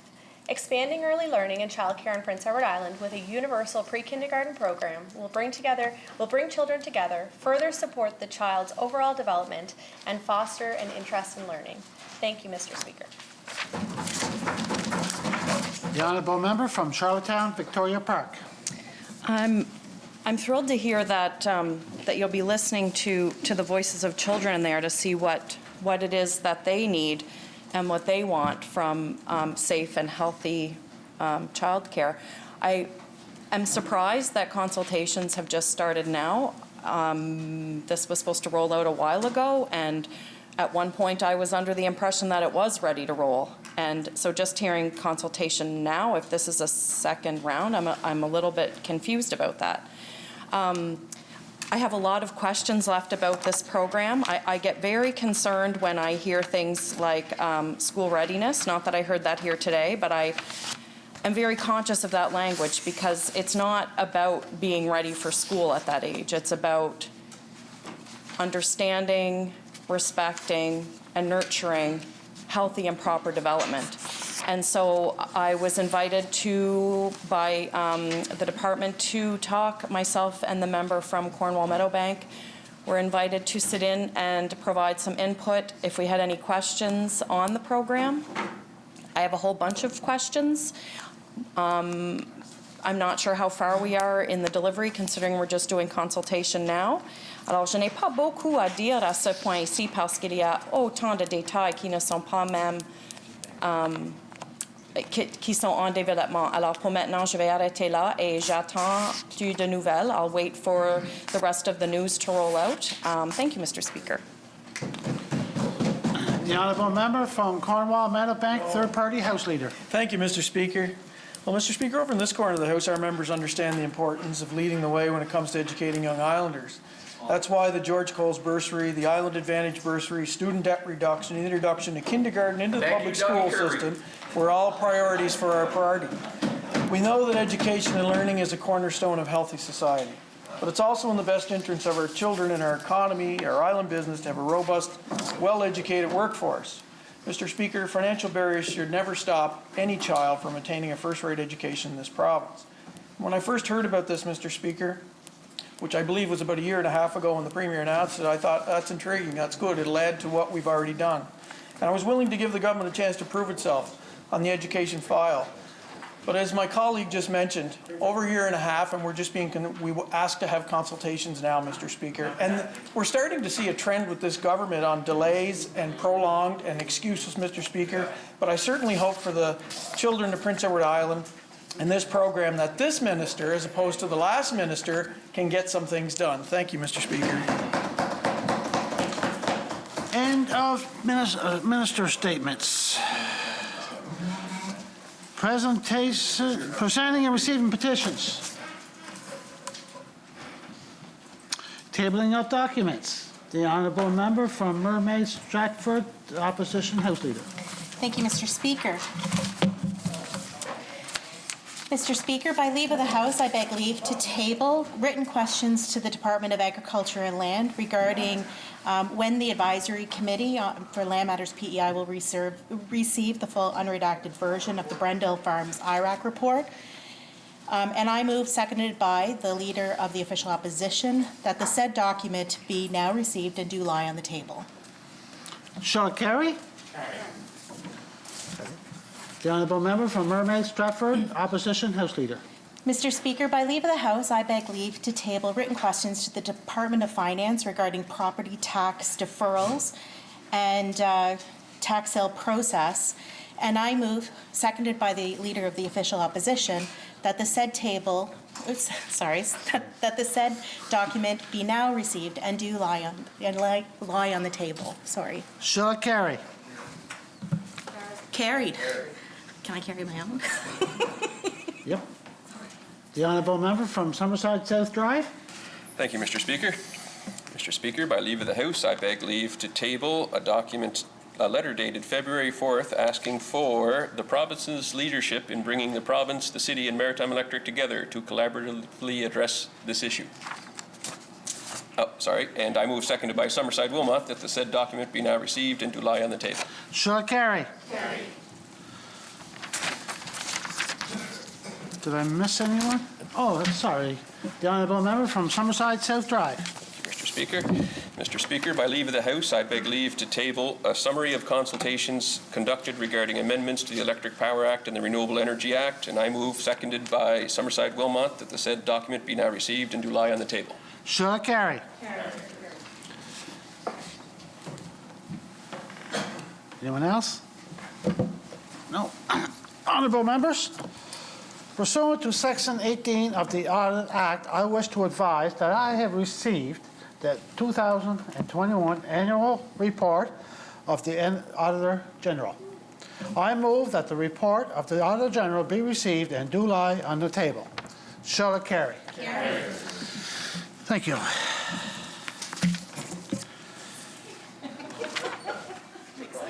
Yeah. Reports by committee. Introduction of government bills. The Honourable Minister of Agriculture, Land, Minister of Justice, Public Safety and Attorney General. Thank you, Mr. Speaker. Mr. Speaker, I beg to introduce a bill to be intituled, and I move, seconded by the Minister of Education, that it be now received and read the first time. Oh, sorry. Yeah. The Provincial Court Acts. Yes. Mr. Speaker, sorry. Shall it carry? Carry. Bill number 16, Provincial Court Act, read a first time. Overview, Minister. Mr. Speaker, this act is proposed to replace the current Provincial Court Act. The Honourable Minister of Agriculture, Land, Minister of Justice, Public Safety and Attorney General. Thank you, Mr. Speaker. I beg leave to introduce a bill to be intituled the Interpretation Act, and I move and second it by the Minister of Education that the now be received and read the first time. Shall it carry? Carry. Bill number 17, Interpretation Act, read a first time. Overview, Minister. Thank you, Mr. Speaker. This act is proposed to replace the current Interpretation Act. The Honourable Minister of Education, the Honourable Minister of Agriculture, Land, Minister for Justice, Public Safety and Attorney General. Thank you, Mr. Speaker. Mr. Speaker, I beg leave to introduce a bill to be entitled the Gunshot and Stab Wound Reporting Act. And I move, seconded by the Minister of Education and Lifelong Learning, that the now be received and read the first time. Shall carry? Carried. Bill number 18, Gunshot and Stab Wound Reporting Act. Read it first time. Overview, Minister. Thank you, Mr. Speaker. This act requires health facilities and ambulance operations to report specified information to police when person is threatened or treated, for a gunshot or a stab wound. No more bills? Government motions. Orders of the day, government. The Honorable Minister of Finance, Deputy Premier. Thank you, Mr. Speaker. I move, seconded by the Honourable Premier, that the first order of the day now be read. Shall it carry? Order number 1, adjourn debate on the draft address. Debate was adjourned by the honourable member from Charlottetown, West Royalty. The Honourable Member from Charlottetown, West Royalty. Thank you, Mr. Speaker. Plan on it. I'm gonna give everybody an update. Should be podium now. You had it for 3 hours the other day.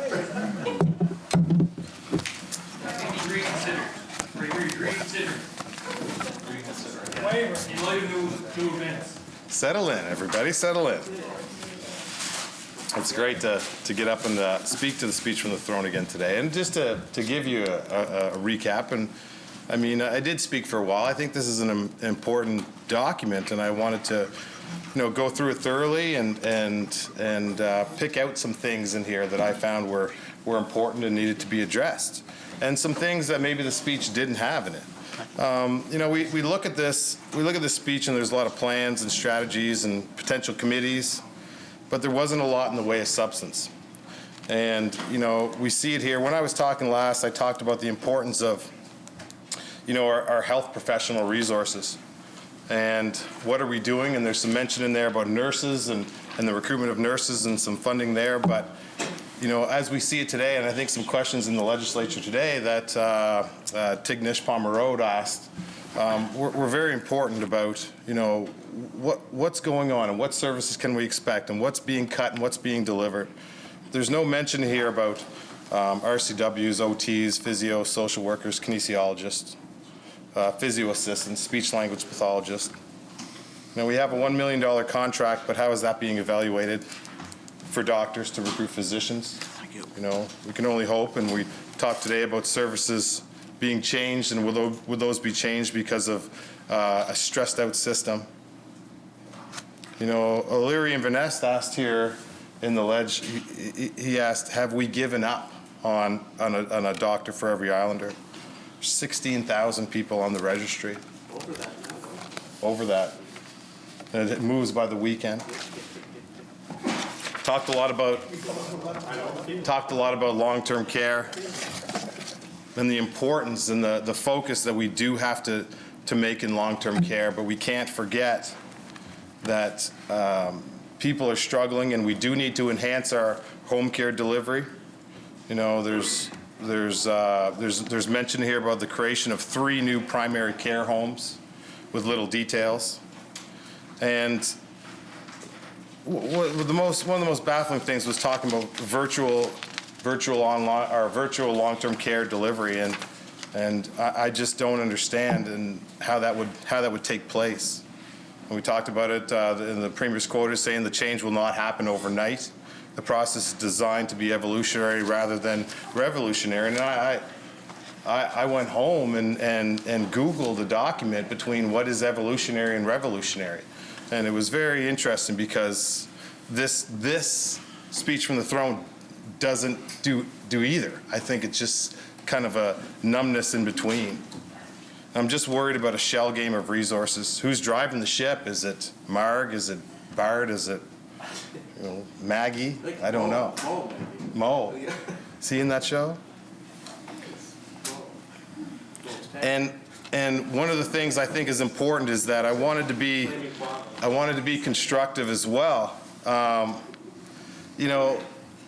you'd mentioned in here a comprehensive senior strategy. And I think that's important, but I wanted to go back and look to see if we had what we had to guide our province right now in this realm, and I found, and I've looked at, and I think it's an unbelievable document at your resources by the province of PEI, done by maybe it was potentially done by the former government. That might be why it might be so good.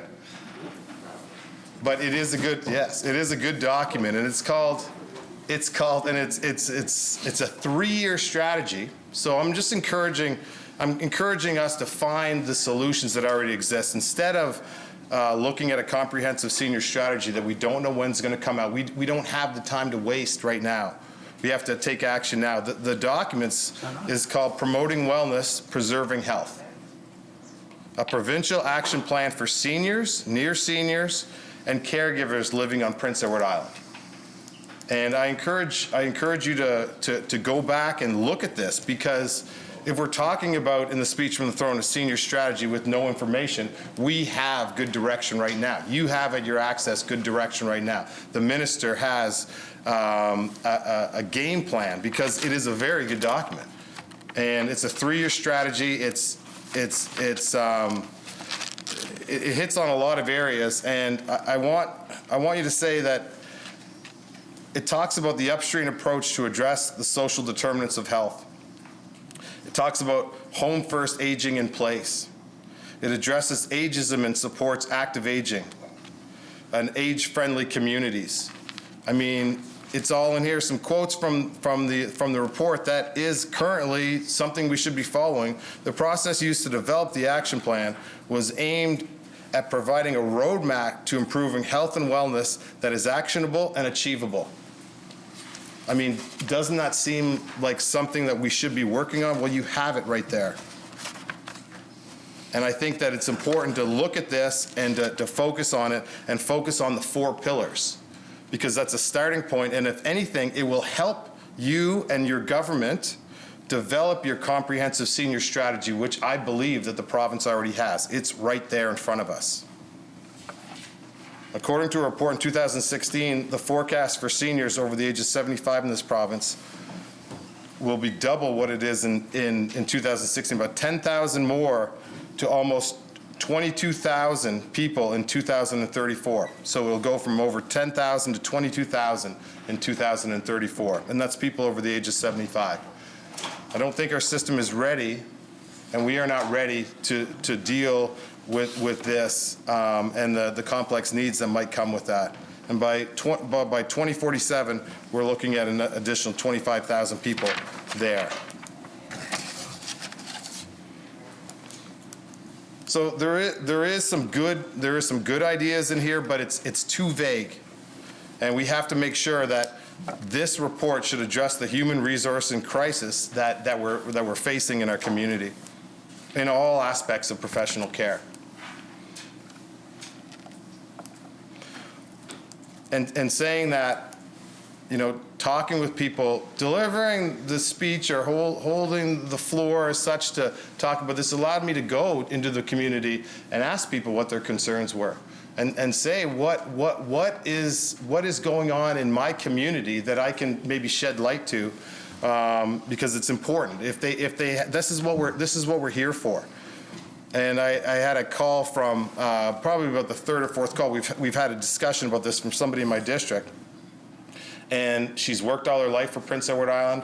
She was in a field, helped people all the way through her life. And now she's in a situation where we started talking about this 2 years ago. Now she's in a situation where she doesn't qualify for supports. She lives in maybe substandard housing or housing that she lives alone, and she's struggling with affordability. She's struggling because the cost of living in Prince Edward Island is going up, and everything is going up, and every time that goes up, she gets a little bit more and more stressed. And we talk about mental health, and her mental health her stress and her anxiety levels go up. And this is happening, Mr. Speaker, all over the province. We have to be aware. This speech from the throne should have addressed affordability for Islanders, and I don't think it did that efficiently. And this is going to be a major area in the coming years, You know, you see the price to get around is going up. You see rental prices are creeping up. You see the price of purchasing a home, and this is where this friend in my community, she can't at this time move to a higher, maybe a higher end apartment. She can't buy a house. She's stuck, and she's struggling to make it. And these are the concerns, and these are the things that I take great concern with, and I would have liked to see more in this speech from the throne about affordability and about Islanders and their journey through wellness, really.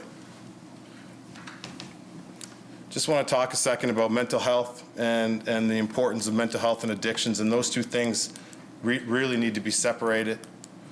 There has been talk lately, and I mean the former Minister of Health spoke at an event, and he was the one who brought up at an event. He said maybe we should look at standalone mental health and addictions portfolio. And I didn't hear much about that, but the time is coming that debate needs to happen for Islanders. I mean, and we lumped them together, mental health and addictions. We have to take each of those very, very seriously. They do mix together, but the addiction problems and issues in Prince Edward Island and how we deal with those and where a lot of people end up incarcerated in prisons and coming out and coming back into a similar situation, this is a cycle that we have to be able to address, and we're not doing a great job in my mind as a province doing that. And the mental health concerns, you look at something like COVID and how we come back better as a society, how we build back better. You can't do that unless we address the mental health of Islanders, and we do it together. And we make sure we're being positive, but the supports need to be there. And the people working to help out need to be encouraged by all of us in this legislature that they're doing a good job, and especially by the government. And I'm not sure with the changes in health PEI, that we have the leadership right now to take us through the next year, to take us through the next 2 years. There's too many changes. And I don't know, as a member on this side, I'm very concerned. And I say that in a constructive way.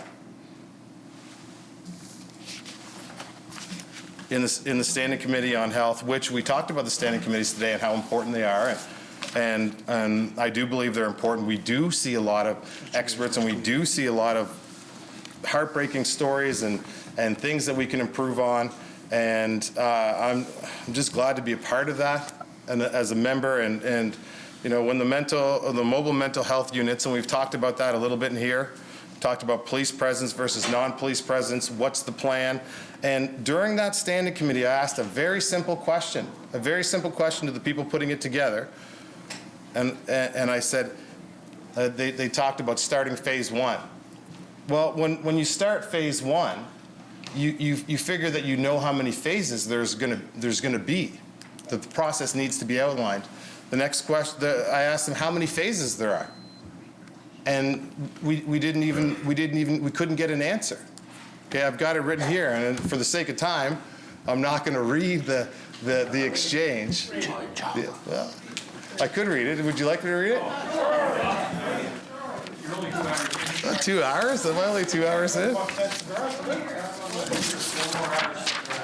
4 more. I only have 4 more hours to set the record. Can I get a drink? Yeah? PEI's listening. PEI's listening. But this is important. Okay. That's a concern. When I see phase 1, it would indicate that we would know how many phases we have. I don't know if we know that. And the guest responded, I would say that our interpretation of it is that the full model is the 12-hour day, 7 days a week in the field, 24 hours, 24-hour line. The phase 1 language that we've been using in the interim, we have people hired onto this and the phone lines go live. What can we provide is the Queens County response, is the Queens and Prince, but those pieces are already dependent on the MOU because it also dictates the staffing for those agencies. So I didn't get an answer to a simple question. How many phases do we have? How do we evaluate that? It's a great initiative. It's got so much potential, and Prince Edward Island needs it. But we need the evaluation criteria, the matrices to go along with that. And we have to be able to measure this to see where our successes are and where our potential pitfalls are. And moving on, like to the center of mental well-being, I touched on this, and I'm not going to touch on it for too long, but just want to know what it is. You know, how it's going to improve the system. I guess when I look at things in the healthcare lens, it's how is this going to make things better? How is this change not just a change? How is it going to make life better for Prince Edward Islanders? And I just don't see it here, and I look forward to potentially seeing all these things in here, but there is a lot of room to grow.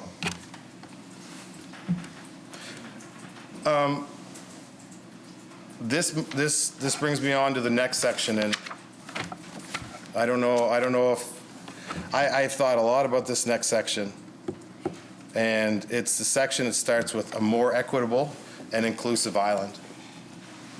And I look at this section and I talk about, you know, the last year has been very difficult for the BIPOC community, and that's what this section started with. And it says a more equitable and inclusive island. And I mean, that is the dream, that is the goal. And this is a tough subject, but it needs to be had. And I've done a lot of work. I've done a lot of work in this area, and I can see the growth, and I know where the people that are in the BIPOC community are going, and it's going to be truly amazing. But they need supports. They need to look at this document and this page and to be inspired. And I just don't see it. It says, and we will act. And I don't know what that means, because here we are in March. We're coming up on some anniversaries of something that was revolutionary. That was finally revolutionary for this population. And we talk about evolution. There's no evolution that belongs in this section. And that's what I think bothers me the most, is that it is time for revolution. 10,000 people in the streets of Charlottetown, all coming together. It is so easy to forget that, and it is so easy to say that there was some major issues, and it's not Islanders' fault, but it came upon us, and it drew a lens on some gaps and some issues that we do have in Prince Edward Island. And I think we need to do better. We talk about equality, we talk about equity, and there's a big difference. And what I'm hearing from this population is that equity is needed now. Equity in our province is needed now. And it's going to take hard work, and it's going to take dedicated work. And these words on the page don't match the emotion and the desire to do better. These words are not enough.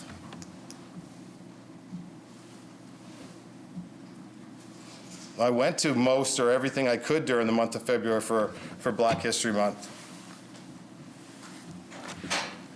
And I would have gone and supported anybody, and I listened to so many different presenters, and I listened to so many different interesting, passionate people talk about this.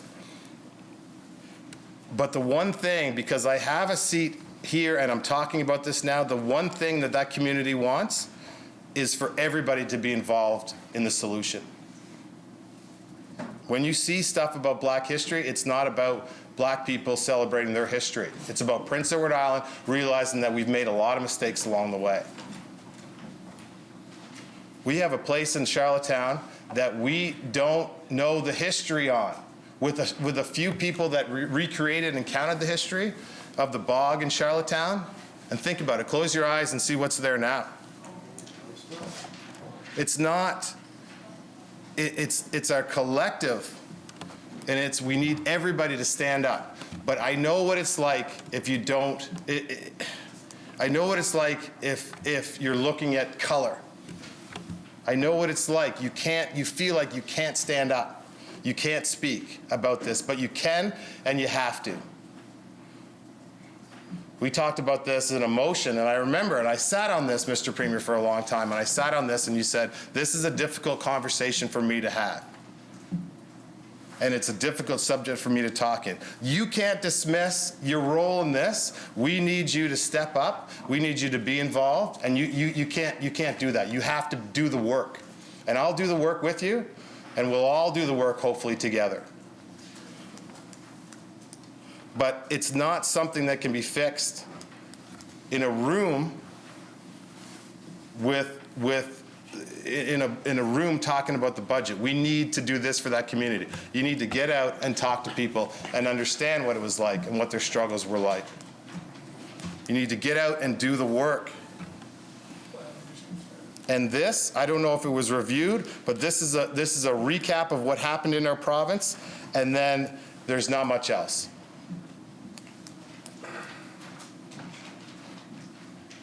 And I'm doing this to include you. I want to have these conversations. I want to be the bridge. It's just the words on this paper that are getting me emotional, because I thought it could have been stronger and I wanted to see it be stronger. I did. Just some things during, I'm gonna read you a couple quotes from Islanders that participated in Black History Month. You should strive to have people in your life that don't look like you. And that was said by Yolanda Hood. She came here from the United States. She's a librarian at UPEI. And when she said that, it made complete sense. I'll repeat it. You should strive to have people in your life that don't look like you. And that is crucially important. You're going to be better. You're going to learn more. You're going to see the color of somebody's eyes, see the heart and soul in somebody's eyes, and don't look at their color. Try to figure out how we can grow together. Systemic racism means that we are always breaking down barriers. And these aren't my words. These are words from Islanders. This next one is hard. This next one was hard to hear. Nothing I can do. It is all up to white people. All of this is on you. And she said it in the most loving way. Normalize Black people in a leadership role. Self-normalization. Level the playing field. I am Black, but I belong in this space.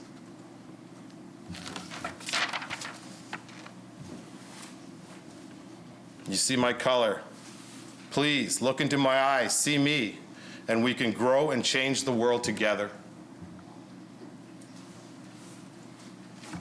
These were all things that were said during Black History Month, and it shows you that they belong and they will be part of the future, and we will prosper as a province because of the work they're doing.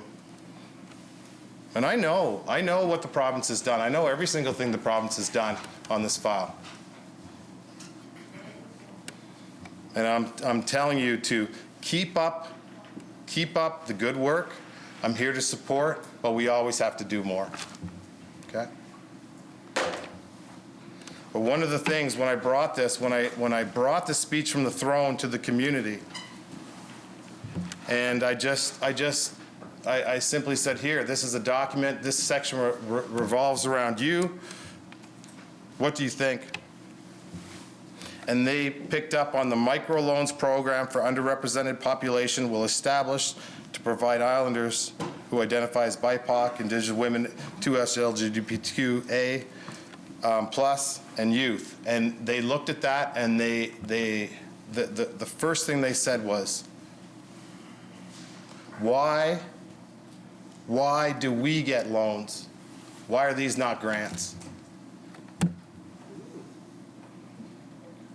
And I'm going to tell you why they said that.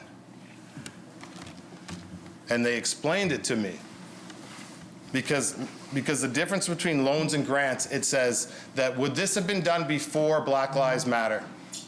Now it's being done now. Why are we still accountable to the system that has held us down? That's what those words mean to them. A loan, a different between a grant says here, we are closer, we care about equity.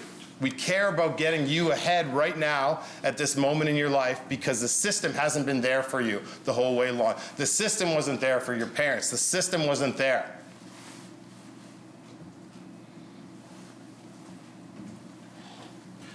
And I mean, I like to see this in here, but give that some thought about where, and remember those quotes I was reading, and you can see how I try to interpret this document through the people that have talked to me.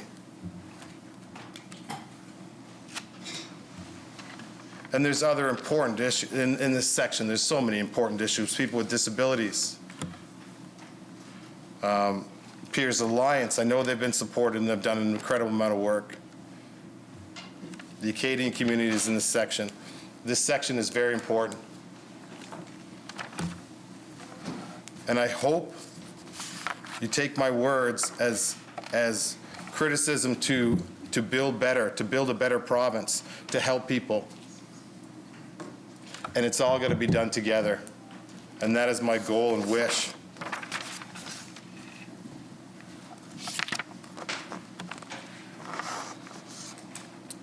In this document, too, we talk a little bit about education.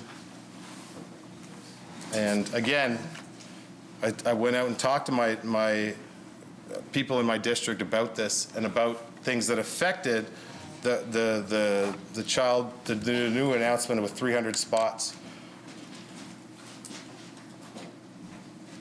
There's things in this document that says continued professional development it's not new. It's in here, and it makes it sound like it's new. It's not new. It's been happening for 10 years. When people in this field read that, it's kind of discouraging. It's disheartening. This is not the answer for retention. We have a retention issue, and if the plan isn't clear in this field, okay, you're just causing further stress. And it's a big problem. These are words of Islanders. These are words of people working in that field. How will you add new spaces with such low retention in the field? That was a question that was asked. They're concerned about the lack of information. Some providers said that they've only had one meeting and the plan is changing. Now we're not doing a new curriculum. We're focusing on the old one.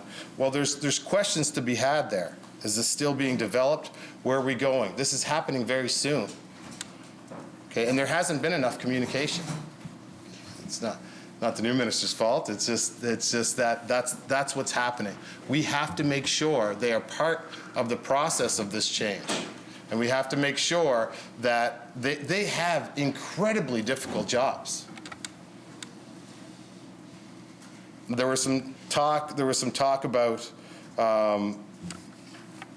they're the only frontline essential workers not required to work with PPE. You know, you think about that, and it's the communication around that.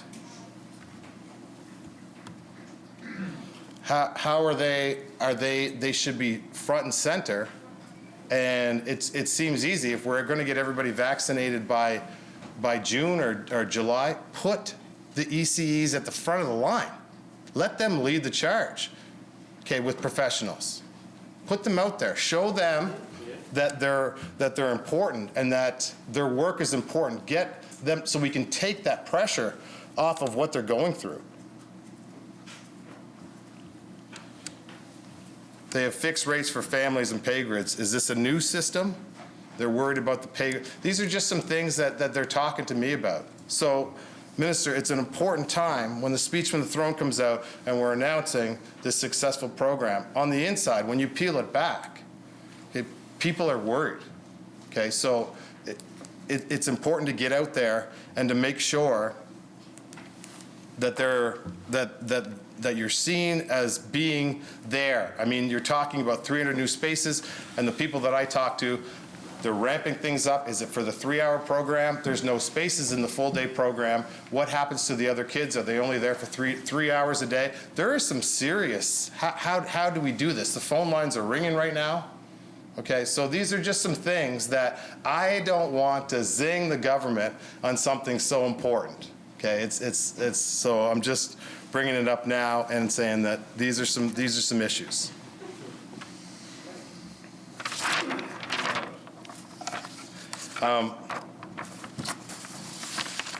Can you believe it? I lost my page.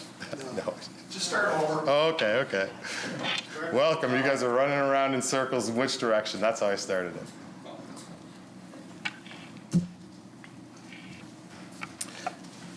Just as I get close to wrapping up,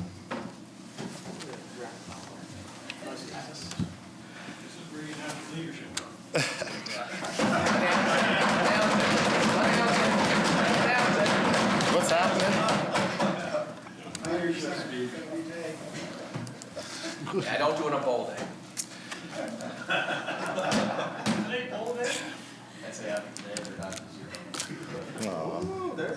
What's his name? Okay. Anyway. Well, I'm not going to stall. I'm okay. This speech, and I'm a big advocate. I'm a big advocate for wellness, and you can look at a lot of different things in wellness. It starts at an early age and it goes right up and through. We have to have, I do believe we have to have a great focus on that, and I've talked about it before. And this government actually, you came around to a couple things on wellness, and I'm pretty happy about that. Your online videos that you did with Go PEI and you supported Go PEI, very good.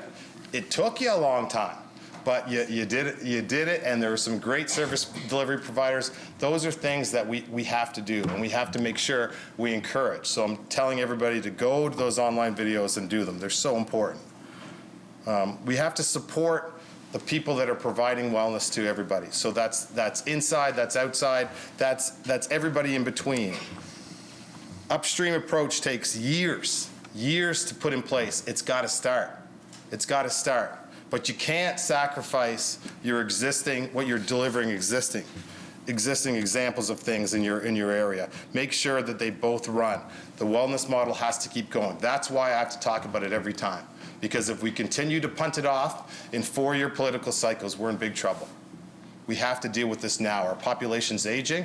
It's something that when your government is done in 2 years, the next government can do and take over.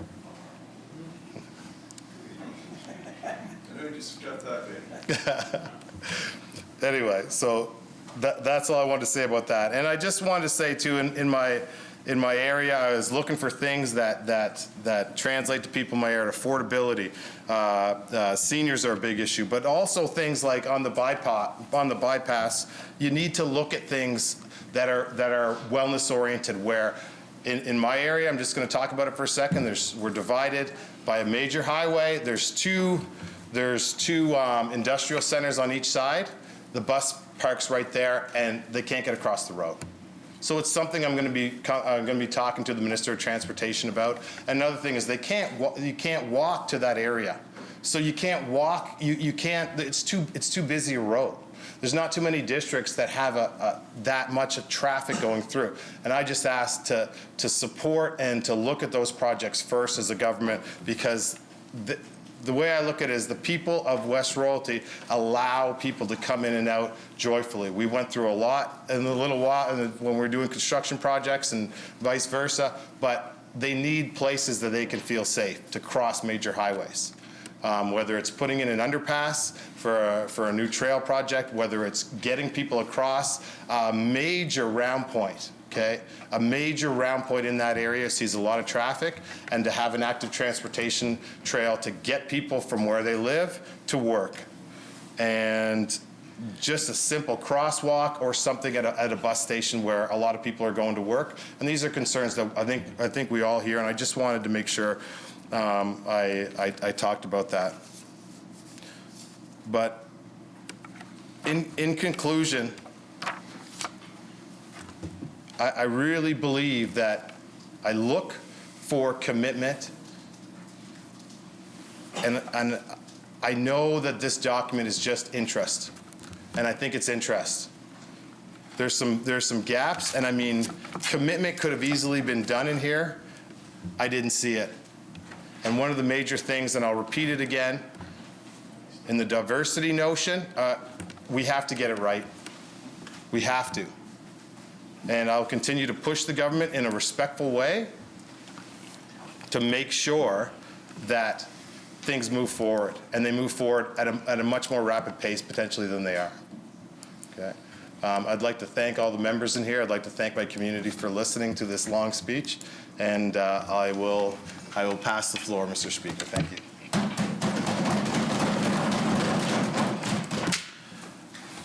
Honourable members, is there any other members that will to speak to the phone speech? Thank you. The Honourable Premier. I won't need the podium, Mr. Speaker, nor do I intend to be as thorough as some of my colleagues. I think it's a little bit perhaps out of the ordinary that the Premier would rise to speak in response to the speech from the throne, but I just wanted to highlight a couple of particular issues of concern. The number one, Mr. Speaker, as we all know, by its definition, the speech from the throne is a vote of confidence, Mr. Speaker, in the government. And I've been listening intently in here. I've tried to listen constructively and intently, Mr. Speaker, because I believe it's the job of the government to put forward a document, and it's the job of the opposition to offer their critique, Mr. Speaker, and also their intent to try to improve upon that document in the best interests of all Islanders. I think I can say in here with confidence that most people know me in here who have known me or have worked with me that I dislike the partisan nature of politics. I think that's well defined. I've tried hard to steer us away from that to the best we can, but we all realize we're in a nature of business that causes many to pick sides for a variety of reasons. And in the 22 months that I've been in the job, but I think we've tried really hard to be collaborative and bipartisan, tripartisan in many regards, Mr. Speaker. So it does trouble me a little bit to see the partisan nature creeping back in here, and the feeling I get from listening to most members respond is that perhaps this vote may go down strictly on party lines, and to me that would be unfortunate, Mr. Speaker, for a couple of reasons. Number one, this is the second attempt we've had as a government to introduce a speech from the throne. I thought we needed to reset, having gone through a year of COVID, and to sort of dial in a little more intently on our priorities as a province, Mr. Speaker, and as the government to try to articulate to the best we could what those priorities would be. As has been said in here by members from all parties, this is a guiding document.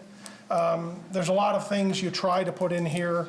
There's a lot of things that you can't put in here. Like there's a lot of things we perhaps didn't expand upon to the extent we do. But I continue to say things like we pay people every second Thursday in government, but we didn't put it in the document. There's lots of things that we do here that we just do because it's government and we have to keep doing them. So it's really hard to keep this document concise. It's hard to keep it focused and thorough.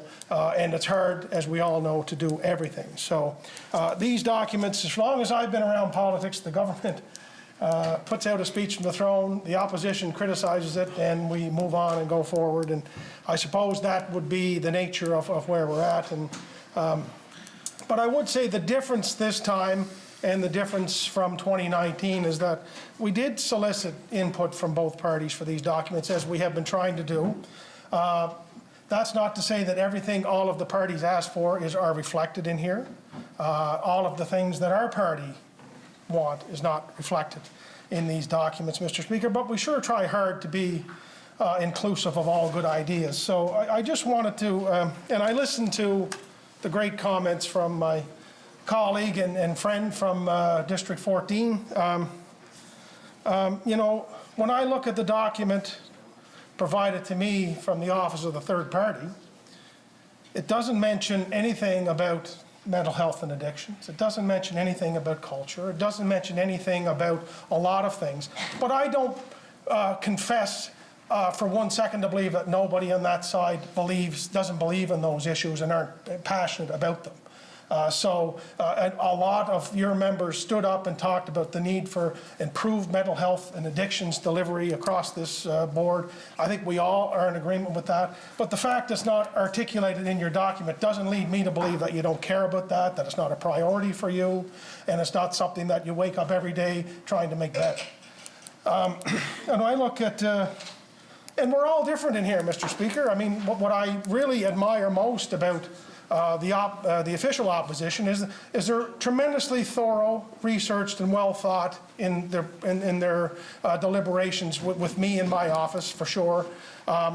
So when they outline to me their 3-page priorities, I love the way they do it. They talk about building an equitable and inclusive society.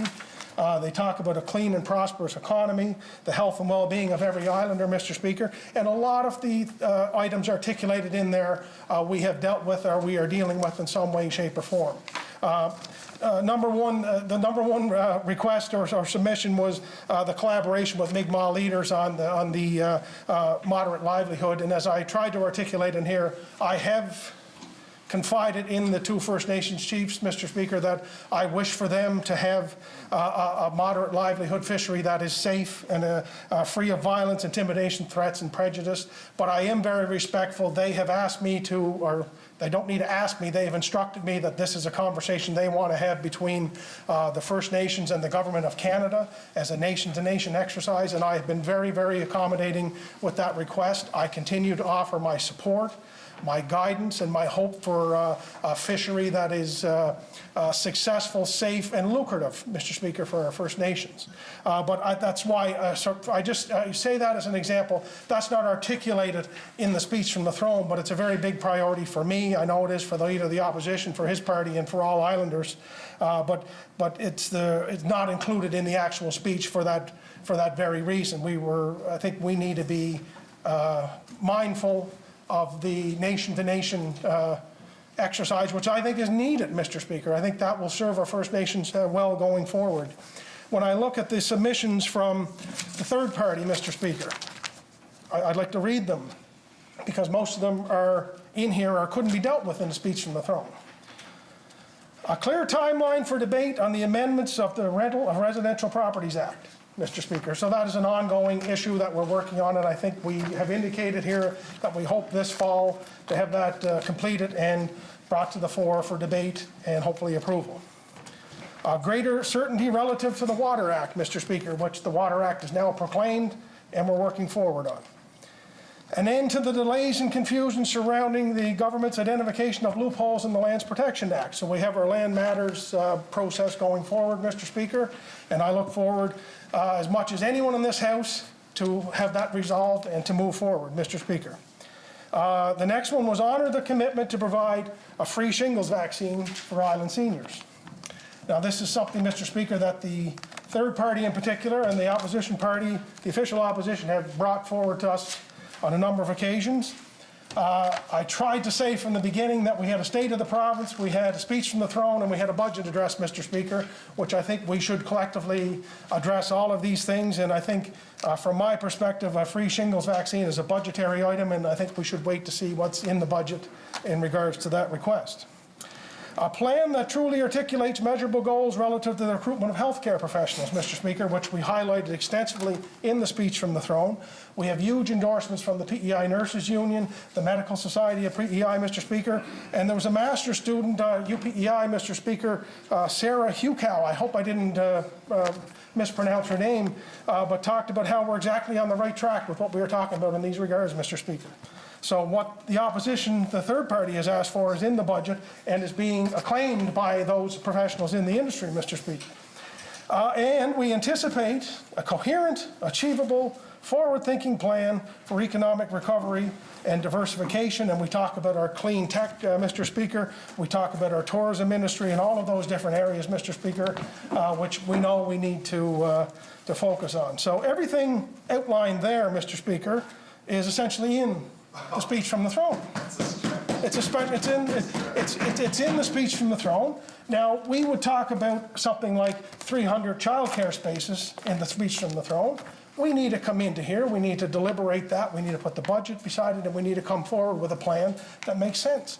We don't put in the entire recipe of how we get there. That's not what a speech from the throne is, Mr. Speaker. I'd also say, Mr. Speaker, there's a couple of things that are not in the speech. That a COVID vaccine should be mandatory for all employees in healthcare, with the rare exception of those who can demonstrate the need to exempt themselves, Mr. Speaker. It's not in the speech because it's illegal. I can't do that, Mr. Speaker. Similarly, we believe the annual influenza vaccine should be mandatory for all healthcare workers, Mr. Speaker. Again, we have 80% uptake in this province, Mr. Speaker, but no jurisdiction in Canada does that, Mr. Speaker, because we're not sure it's legal. A program for mandatory vaccine against childhood illnesses, again, Mr. Speaker, with the certain exceptions and following the models adopted in other provinces, Mr. Speaker. We're not able to do that, Mr. Speaker, for a variety of reasons. So everything realistic, everything optional that I could put in the speech, I've put in it, Mr. Speaker. We've articulated that. We need to figure these things out. In terms of the official opposition, Mr. Speaker, there's a number of items here. By my count, there's about 73% of the things that are in the actual document. More are coming through the budget, Mr. Speaker. We're trying to get there. But that's a pretty good percentage of requests to go into a document, in particular when never before in the history of this this institution has that ever been a request from a government, Mr. Speaker, that you would provide input and it would actually be reflected not just in the documents but in the delivery of good government for PEI, Mr. Speaker. So as we work toward a vote on these things, Mr. Speaker, let's keep in mind nobody in Prince Edward Island is looking for an election. Nobody wants an election. Look at the mess going on in Newfoundland. We don't need that. What we need is to continue to have the conversations. A lot of the consistency in the speech comes from both your opposition parties and our governing party, Mr. Speaker. We're not philosophically unaligned on any of these things. We might have a disagreement on how far one thing needs to go versus what we're able to do in a time frame, and those are wonderful discussions, Mr. Speaker, that have to take place. But let's not let partisanship drive its way into here when it doesn't need to, Mr. Speaker. This is a good document that has the basis of a good discussion that can deliver good things for PEI, Mr. Speaker. And I would just encourage all members who participated in the creation of this document to support it, Mr. Speaker. And with that, I will cede the floor. Thank you, Mr. Speaker. Honourable members, is there anyone else that would like to speak to the draft address? If not, I'll call on the mover of the motion to close debate, the honourable member from Charlottetown, Winslow. Thank you, Mr. Speaker. Again, I just wanted to reiterate how thankful I am and was to have the honor of moving the debate on the speech from the throne. I do want to thank the seconder, the member from Montague-Kilmuir. Of course, as a newer MLA, Mr. Speaker, I have relied on, the member as well as the member, the House Leader, for a little bit of guidance in this new role. My background, as you may or may not know, is in news and delivering news, which is always well prepared. It's not where you get up and just kind of speak your mind. You want to have to make sure that you have everything prepared as well. Also very similar to a lot of the events that I've emceed. I do want to thank the member from Montague-Kilmuir again for bringing forward the motion for Clem Campbell, where I could speak a little bit more from the heart and a little bit off script. When I did work on radio, some of it was off script, and those are sometimes the toughest parts, but sometimes those are some of the best points that you made. I do want to thank all of the members in this House for adding their voices to the throne speech and providing their input. Thank you to the Leader of the Opposition, for the member from O'Leary-Inverness. I do appreciate the feedback. I did actually talk to a resident of District 10 who did applaud me for doing a great job on my remarks, and also added to say that he was happy that my remarks were detailed and concise. I do thank the Leader of the Third Party, members from Charlottetown, Belvedere, Tyne Valley, Sherbrooke, also Mermaid Stratford, and I do agree with the member from Mermaid Stratford to ensure that the tourism sector is helped very strongly. As a former ambassador for the province in the Ask an Islander program, I do understand how important tourism is for this province.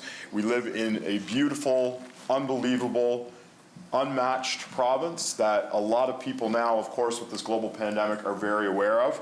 And the tourism operators in the province are a driving force in making PEI such a strong destination.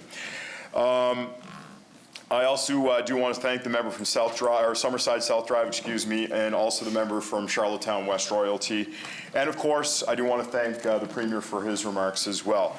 And lastly, anytime that I did MC an event, I always wanted to make sure that I gave a special thank you to the people who were in the controls of the microphone, making sure, and the sound, make sure that, because again, there are a lot of the time the people in the background that are able to make things go forward, so I always wanted to thank the sound crew, and I do think it's important to thank the person who is responsible for the picture. I do think it is a great picture, and it is very representative of Prince Edward Island, especially this time of year. My daughter and my son are very thankful for the longer nights that they get to spend out in the outdoor rink. Unfortunately, it's probably going to be coming to an end, of course, with longer days and a little bit more sunshine. But just on that, Mr. Speaker, I do think, and echoing what the Premier had said, that all parties in this House, we're speaking about many things that were mentioned in the speech from the throne, that at the end of the day, we all are looking out for our constituents, specifically for Charlottetown-Winslow District 10. But of course, at the end of the day, we are looking out for the best interests of all Islanders. So thank you, Mr. Speaker. Honourable members, are you ready for the question? I'll ask the clerk to read the motion to the House. Moved by the Honourable Member from Charlottetown-Winslow and seconded by the Honourable Member from Montague-Kilmuir, the following motion. Resolve that the following address be presented to Her Honour, the Lieutenant Governor, to offer the humble thanks of this House for the gracious speech which she has been pleased to make to this House at the opening of the present session. To Her Honour, the Honourable Antoinette Perry, Lieutenant Governor of Prince Edward Island. May it please Your Honour, we, Her Majesty's dutiful and loyal subjects of the Legislative Assembly of Prince Edward Island, at this time, in session assembled, beg leave to offer our humble thanks to Her Honour for the gracious speech which Her Honour has been pleased to open the present session.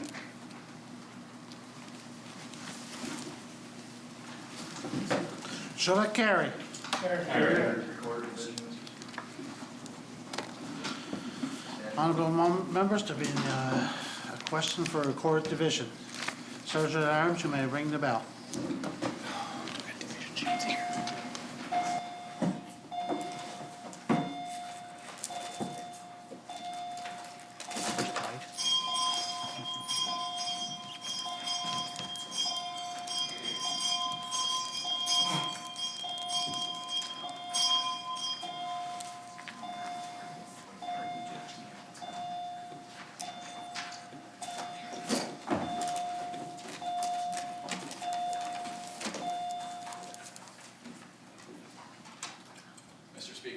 Ready for the vote? Mr. Speaker, the opposition is ready for the vote. Mr. Speaker, the third party is also ready for the vote. Honourable members, those voting against the motion, please stand.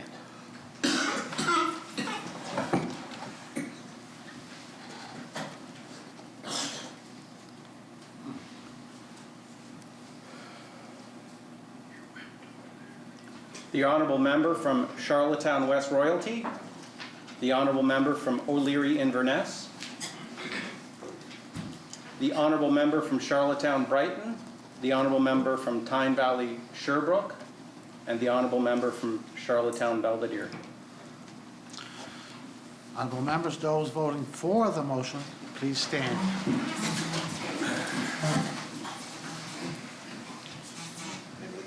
The Honourable Member from Charlottetown-Winslow, the Honourable Member from Tignish Palmer Road, the Honourable Minister of Fisheries and Communities, the Honourable Minister of Finance and Deputy Premier, the Honourable Minister of Transportation and Infrastructure, Honourable Premier, the Honourable Minister of Environment, Energy and Climate Action, the Honourable Minister of Education and Lifelong Learning, the Honourable Minister of Agriculture and Land and the Minister of Justice and Public Safety, Honourable Minister of Economic Growth, Tourism and Culture, the Honourable Minister of Social Development and Housing, the Honourable Minister of Health and Wellness,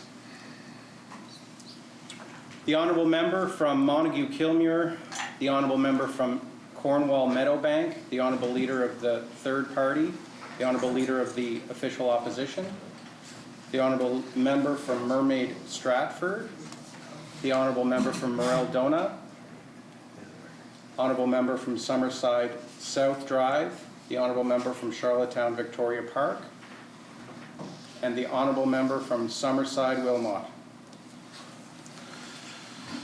Honourable members, the motion has carried. The Honourable Member from Montague, Donut, and the Government House Leader. Thank you, Mr. Speaker. I move, seconded by the Honourable Leader of the Opposition, that the address and reply be engrossed and presented to her honour by this whole House. Shall it carry? The Honourable Member from Morel, Donut, and the Government House Leader. Thank you, Mr. Speaker. I move, seconded by the Honourable Leader of the Opposition, that the same committee which prepared the address in reply be a committee of this House to wait upon her honour to know her pleasure as to when she will be pleased to receive the House and its address. Shall it carry?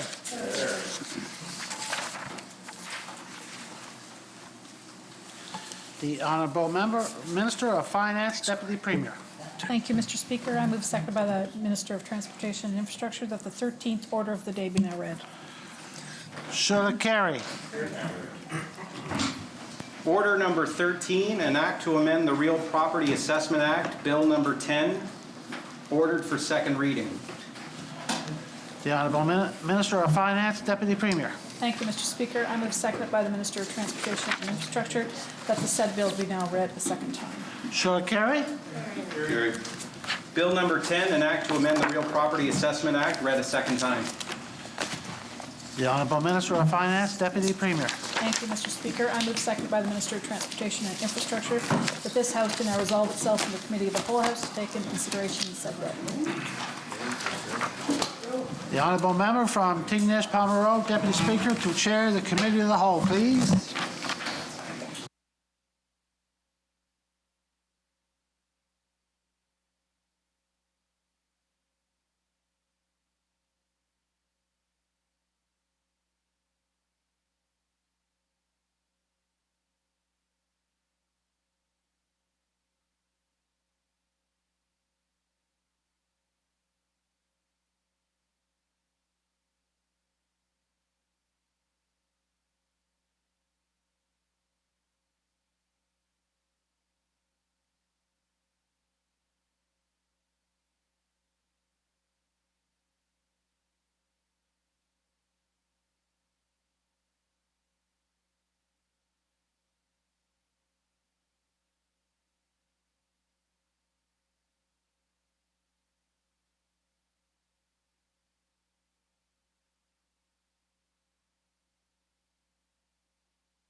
Is now a committee of the whole House to take into consideration the bill to be entitled an act to amend the Real Property Assessment Act. A request has been made to bring a stranger onto the floor. Shall it be granted?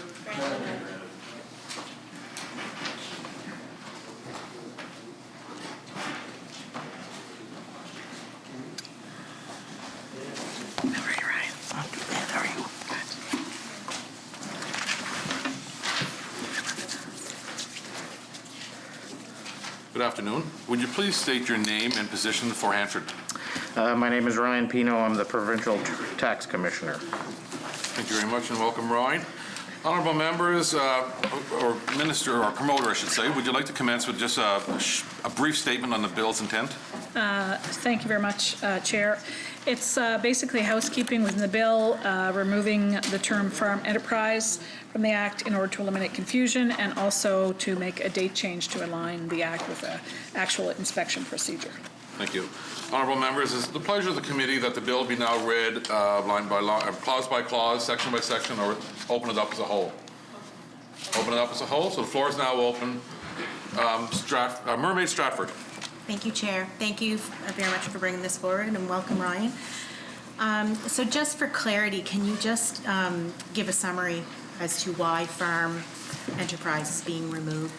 Sure. As the Act currently reads, there's a requirement to be a bona fide farmer in order to receive a farm assessment.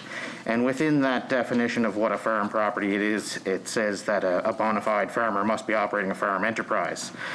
The term adds some confusion for taxpayers because most of the terms, as referenced in Section 4.2, as it pertains to farm enterprise, are overlap of the definition of a bona fide farmer. So a bona fide farmer must have met certain income thresholds. The term for farm enterprise also has similar income thresholds of $10,000. It also has a lower threshold of $2,500 that is also included in there, but also requires you to be a bona fide farmer in the first circumstance. So in order to have met the bona fide farmer or the farm enterprise definition, you already had to be a bona fide farmer. From an administrative perspective, the term farm enterprise has not been used. The reliance is on the fact that it is a bona fide farmer. So in situations where there is deemed to be a conflict between those definitions, the interpretation is always in the favor of the taxpayer as a bona fide farmer. So this will not change administrative practice. What it will do is remove any uncertainty that an individual who has already met the definition of a bona fide farmer receives that farm assessment. Mermaid Stratford. Thank you, Chair, and thanks for that clarification, Ryan. So in subsection 18, 4, 5, and 7, it's changing the period in which improvements trigger an assessment. Can you just talk a little bit about the date range that you're using and why that's being changed? Certainly. Within those sections, which are sections that outline when a reassessment or a notice of assessment can be issued when there is a renovation or a change in use, the Act as it currently stands states that assessment has to be made within the January 1st to November 1st timeframe. The actual inspection procedures that are in place go year-round. So it is probably a throwback to an older computer system that may have required downtime at the end of the year to load new assessments. Our current computer system doesn't have that restriction. So our assessors work throughout the entire calendar year. So we're aligning the legislation with that inspection procedure. Otherwise, we have a system where any inspections that are done between November and December 31st, they have to make a judgment call as to the level of the state of the renovation as at November 1st. So if they're out there in the middle of December, they have to kind of make a judgment call as to an estimate of how far along that renovation was at November 1st. So this amendment will change that to align the Act with our actual inspection procedures. Mermaid Stratford. That's great. Thank you, Chair. Thank you, Ryan. I appreciate that explanation. I have no further questions. Thank you, Chair. You're welcome. Leader of the third party. So I guess by going through this, and thank you for bringing this forward, I just had a couple of questions. So the name of the Act is an Act to amend the Real Property Assessment Act. So all it's pertaining to is farmers? Is that correct? No, this would be the entirety of the farm or the Real Property Assessment Act. However, that definition of farm enterprise does only apply to farmers. The rest of the amendment, as it pertains to the dates, that would be for all taxpayers, not just farmers. Leader of the third party. Okay. In Section 5, subsection 23, you removed the requirement for the notice of appeal form to be prescribed through regulations and instead allow the minister to approve the appeal form. Why was that change made? While we were in this act, it was brought to our attention that the references to forms being prescribed within the regulations are being updated to forms being approved by the minister, so that any changes to the forms don't have to actually be put through the regulations themselves. So whenever you're doing an annual date change on a form, you don't have to update the regulations to have that new form inserted into the regulations. So the new legislative form is to have any forms being approved by the minister in lieu of being prescribed by the minister, which means that it's going to show up the actual form within the legislation or in the regulations. Leader of the third party. Thank you, Chair. Could this lead to a situation where a minister doesn't approve the appeal form for whatever reason? It potentially could, but the same thing would apply with a form being prescribed by the minister as well. So if the minister didn't prescribe the form within the regulation, you would have the same outcome. Thank you, Chair. O'Leary Inverness. Yeah, I had some questions sort of similar to what Mermaid Stratford, but I just, one quick question was, and I appreciate, Ryan, the explanation on a number of these items, but was the issues around changing farm enterprise to bona fide farmer, was that something that was advocated by the Federation of Agriculture, or is this something more from the department? And the other question would be, is the Federation of Agriculture aware of these changes? The issue came up within the department as something that has been on the agenda for quite a number of years. The administration of the Act has always been to ignore the definition of farm enterprise and to act on the definition of bona fide farmer to give the benefit of the farm assessment to the farmer. The department or the Federation of Agriculture wouldn't be aware so as not to increase confusion because there's no change to actual administration as it pertains to the farmers themselves. O'Leary Inverness. I guess I just would have thought that you might have probably consulted with them just to get a sense, or at least give them a heads up that this was coming. Once again, as a former farmer and landowner, there's none of it looks very odd or problematic, so I just want to mention that. But just it's always good to have good communication lines and consult with. No, certainly we can take that back to the Federation to explain what we were attempting to do here. O'Leary Inverness. Okay, and I'd appreciate maybe before it comes a third reading, and if the minister could just slip me a note to say that they're okay with it, that would help a lot. I'd appreciate that, and that's my final question. Okay. Leader of the Opposition. Thanks, Chair, and thanks, Ryan, for all of your explanations. I just, first of all, a general question about that distinction that you've so clearly described between what a farm enterprise and a bona fide farmer is. Are there any other acts on the books here in the island where we need to be concerned about that, or is this strictly related to tax? This is strictly related to the Property Assessment Act itself. We don't reuse these definitions elsewhere. They only apply within this piece of legislation. Leader of the Opposition. That's great. Thanks for that clarification. And in the last 5 years or so, the real property tax, the amount that's come to government has increased by about 15%. Can you give us an indication as to how much of that has fallen on the backs of farmers, if any? In terms of the increase? Yes. Not off the top of my head. It is something I could bring back to the House. Leader of the Opposition. Thanks. I'd appreciate that, Ryan. And the real property transfer tax has gone up even more. It's up over 60%, I believe, in the last 5 years. And again, I presume this is in large part due to the hot real estate market we have here on the island. But of course, farmers are not immune to that. So again, I'd just like to know whether that significant increase in the last few years has been borne by farmers disproportionate, or to what proportion farmers have been responsible for that. Certainly. Could you bring that back as well, Ryan? Yeah. Great. That's all my questions. Thank you, Chair. Are there any other questions? Shall Bill carry? Carry.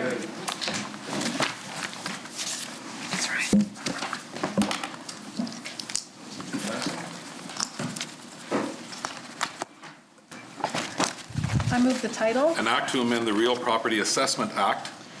Shall it carry? I move the enacting clause. Be it enacted by the Lieutenant Governor and the Legislative Assembly of the Province of Prince Edward Island as follows. Shall it carry?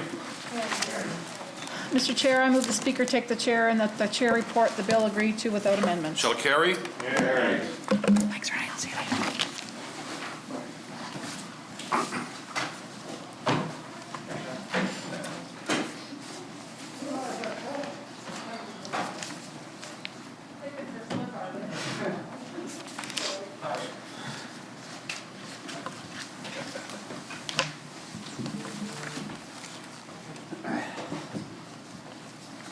Mr. Speaker, as Chair of the Committee of the Whole House having under consideration a bill to be intituled an Act to amend the Real Property Assessment Act, I beg leave to report that the committee has gone through said bill and has agreed to same without amendment. I move that the report of the committee be adopted. Shall it carry? Carried.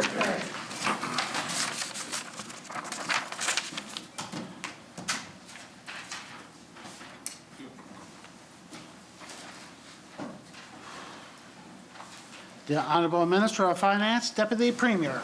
Thank you, Mr. Speaker. I move seconded by the Minister of Transportation that the 12th order of the day be now read. Shall it carry? Carried. Order number 12, an act to amend the Regulated Health Professions Act, Bill number 11, ordered for second reading. The Honourable Minister of Finance, Deputy Premier. Thank you, Mr. Speaker. I move seconded by the Minister of Transportation and Infrastructure that the said bill be read a second time. Shall it carry? Bill number 11, an act to amend the Regulated Health Professions Act, read a second time. The Honourable Minister of Finance, Deputy Premier. Thank you, Mr. Speaker. I move seconded by the Minister of Transportation that this House do now resolve itself in a committee of the whole House to take into consideration said bill. Shall it carry?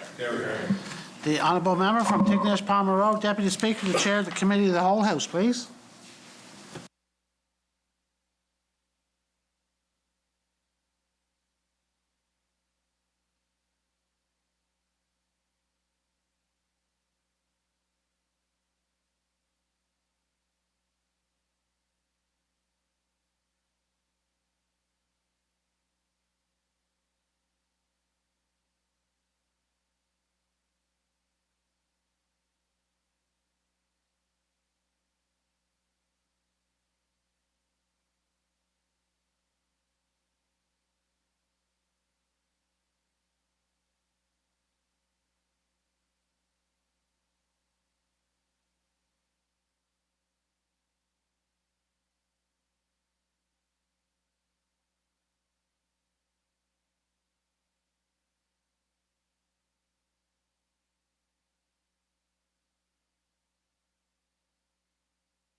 The House is now in a committee of the whole House to take into consideration a bill to be intituled an Act to amend the Regulated Health Professions Act. A request has been made for a stranger to come onto the floor. Shall it be granted?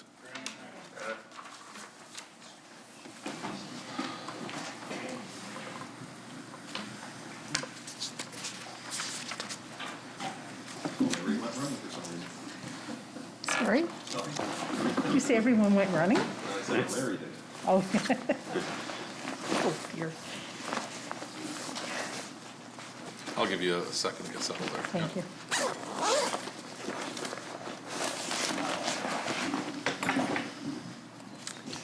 Good afternoon. Would you please state your name and position for Hansard, please? Nicola Hewitt, Solicitor and Legislative Specialist with the Department of Health and Wellness. Thank you very much. Promoter, would you like to just commence with a brief description of the bill's intent? Yes, thank you very much, Chair. So these amendments that are entailed under the Act to amend the Regulated Health Professions Act, they will reduce the transition period of a council from 2 years to 6 months, allow an investigation committee to refer a matter to mediation after the completion of an investigation, clarify a reserved activity.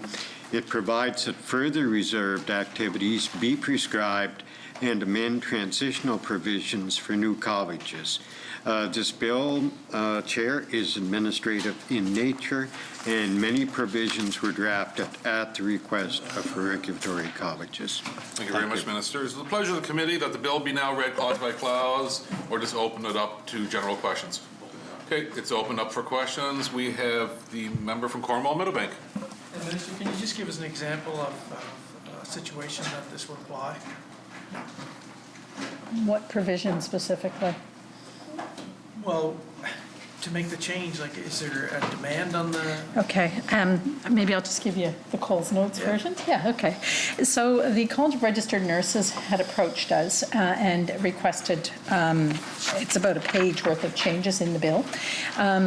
Currently, when a complaint is referred to an investigation committee, so a complaint comes into the registrar, and if the registrar can't deal with the matter or settle the matter, it goes to an investigation committee.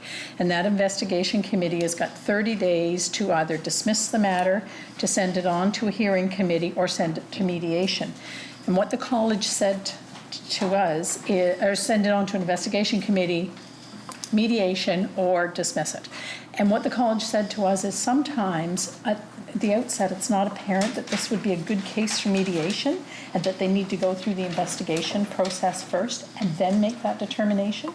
So that's what the bulk of this is to allow for them to investigate. And then they may say, this is a really good opportunity for mediation, and proceed with that.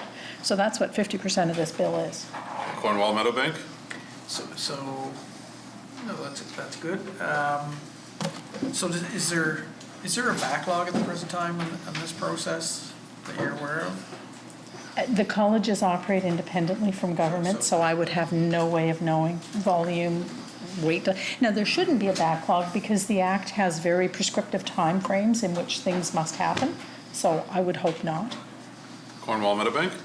So I guess in my layman terms, this is not adding another level of bureaucracy.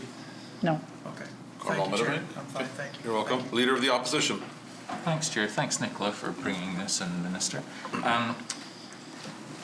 You mentioned RNs as one of the regulated professions who requested this. Were any of the other bodies, did anybody else come forward with a suggestion that this needed to be changed?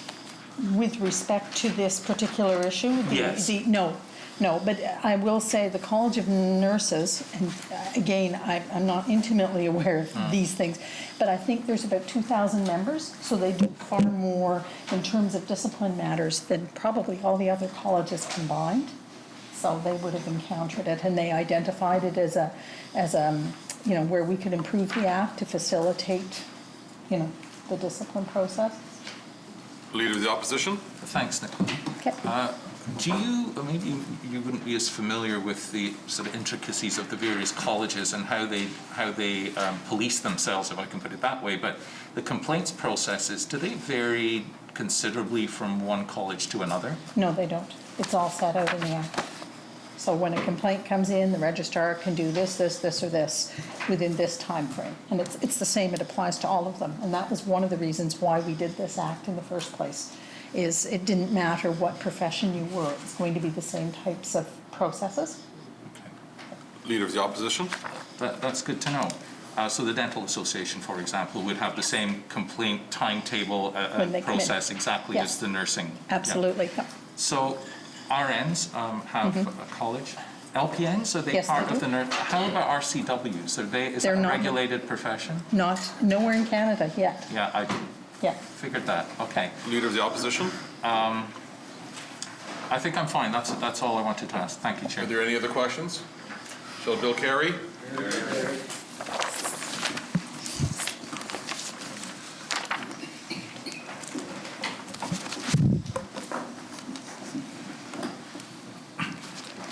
I move the title. An act to amend the Regulated Health Professions Act. Shall it carry?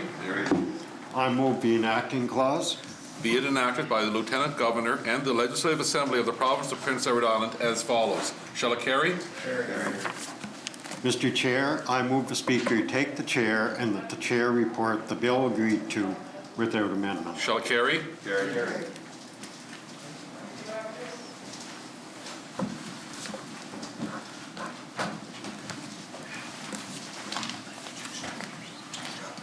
Okay, you're going to stay there. Okay.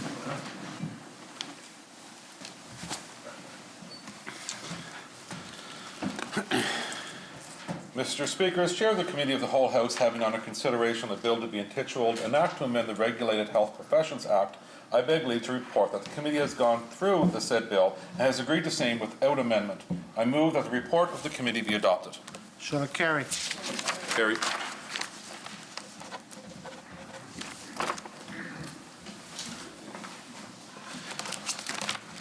The Honourable Minister of Finance, Deputy Premier.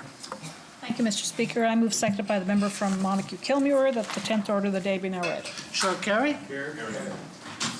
Order number 10, an act to amend the Change of Name Act, Bill number 13, ordered for second reading. The Honourable Minister of Finance, Deputy Premier. Thank you, Mr. Speaker. I move, seconded by the member from Montague-Kilmuir, that the said bill be now read a second time. Shall it carry? Carried. Bill number 13, an act to amend the Change of Name Act, read a second time. The Honourable Minister of Finance, Deputy Premier. Thank you, Mr. Speaker. I move, seconded by the member from Montague-Kilmuir, that this House do now resolve itself in the Committee of the Whole House to take into consideration the said bill.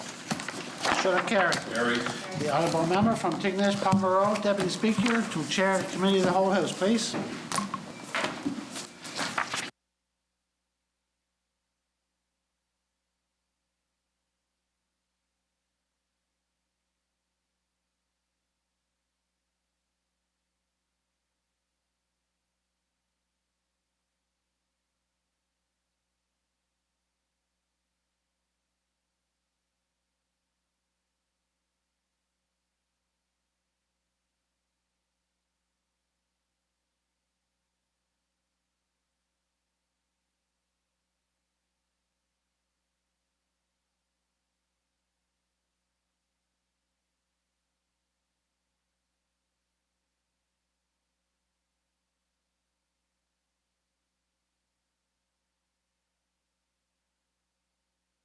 This is now in a Committee of the Whole House to take into consideration a bill to be intituled An Act to Amend the Change of Name Act. Honourable members, a request has been made to bring strangers onto the floor. Shall it be granted? Granted.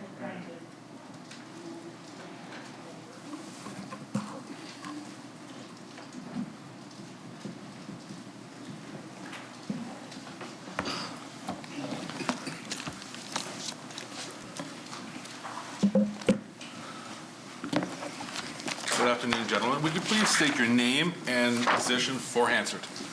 Blair Barber, Legislative Specialist for the Department of Justice and Public Safety. Adam Peters, Director of Vital Statistics. Thank you and welcome. Minister, would you like to commence with just a general statement of the bill's intent? Yes. Thank you, Mr. Chair. This bill updates the requirements for legal name changes. I'll pass it over to them. Okay. Honourable members, it is the pleasure of the committee that the bill be now read clause by clause or open it up to general questions. General question. Okay. Summerside South Drive. Can you just give a general overview of the bill? Sure. This act provides for a number of updates to the Change of Name Act. Much of it is rewording text that's there to make it more readable, to remove gender-specific language. But two of the changes that we are doing that are substantive are for the ability of a person to change their name to a single name determined in accordance with the person's traditional culture, and also the addition of a fingerprinting requirement for change of name applications. Summerside South Drive. There are new provisions allowing for the use of single names. Is this a common request on PEI? We haven't had any at this point. We've noticed other jurisdictions have had that request and would like the ability, if that request was to come forward. Summerside South Drive. Chair, the bill also establishes the requirement, as you mentioned, to provide fingerprints to the RCMP when applying for a name change. Is this different from the current practice? So currently we don't require fingerprinting. We've modeled this after what's in place in Nova Scotia, and it's to hopefully increase the accountability or the linkage between the new name and the old name or former name. Summerside South Drive. Thank you, Chair. So who's liable for the cost in that situation? That would be the individual who's applying for the change of name. Summerside South Drive. And those fingerprints, are they retained by the RCMP if they don't have a criminal record? To the best of my knowledge, they're not, but that's not something that I would be privy to. Summerside South Drive. Thank you, Chair. That's fine. Are there any other questions? O'Leary and Verness. This is a bit of a stupid question in lots of ways, but if you might recall, in the U.S. there was an artist by the name of Prince, and he wanted to change his name to a symbol. Is that something that's possible in this, or should it be possible? Just getting your opinion or views to that. It's something that I haven't contemplated. We would look at for traditional in the individual's culture, so something to support along that line. O'Leary Inverness. But if a request come in, how would you handle that? I mean, in this case, he was a celebrity and had a bizarre mindset. I mean, he's passed away since, but he wanted to change his name to a symbol. I think he was able to do that. I'm not certain. But That was the formula. So I would judge the case based on its merits. If it didn't meet the legislative criteria, we wouldn't approve. O'Leary Inverness. So, but a symbol wouldn't be approved, would you think? A symbol? Yeah. No. Yeah, so, okay. O'Leary Inverness. So basically what you're telling me then, you couldn't change your name to be a symbol or a... No, there's a section in the legislation that requires that it be in the Roman alphabet. There you go. O'Leary Inverness. Thank you, that's what I was looking for. You're welcome. Leader of the Opposition. Thanks. You mentioned that Nova Scotia has a similar bill, and you modeled this bill off of that. Are there any other jurisdictions that require fingerprinting as the process by which you verify that it's the same person?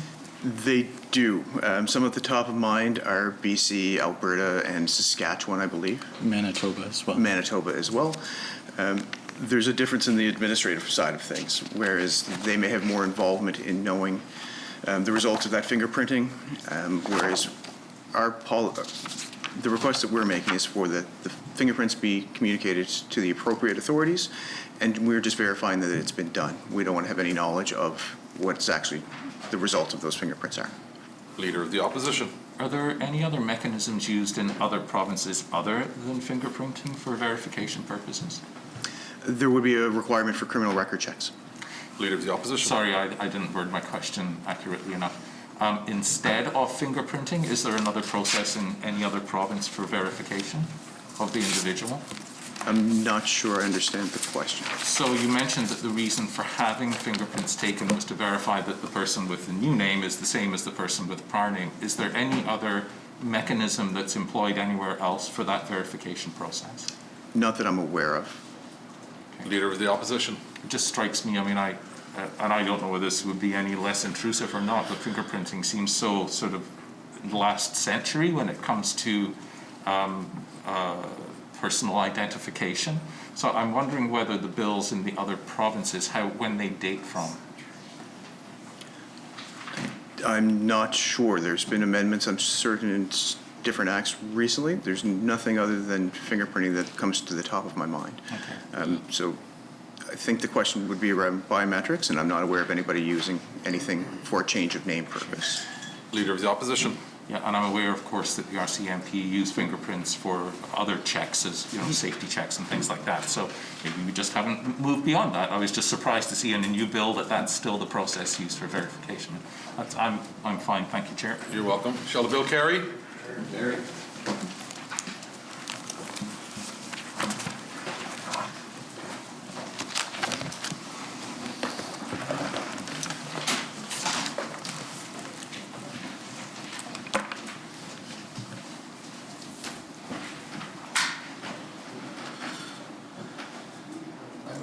An act to amend the Change of Name Act. Shall it carry? I move the enacting clause. Be it enacted by the Lieutenant Governor and the Legislative Assembly of the Province of Prince Edward Island as follows. Shall it carry? Mr. Chair, I move the Speaker take the chair and that the chair report the bill agreed to without amendment. Shall it carry? Carry.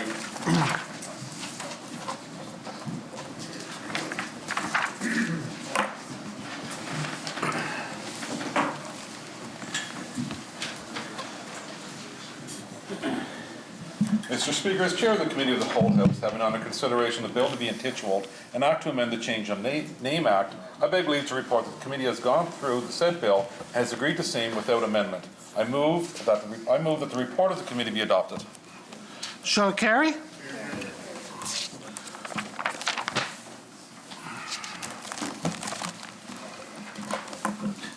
The Honourable Minister of Finance, Deputy Premier.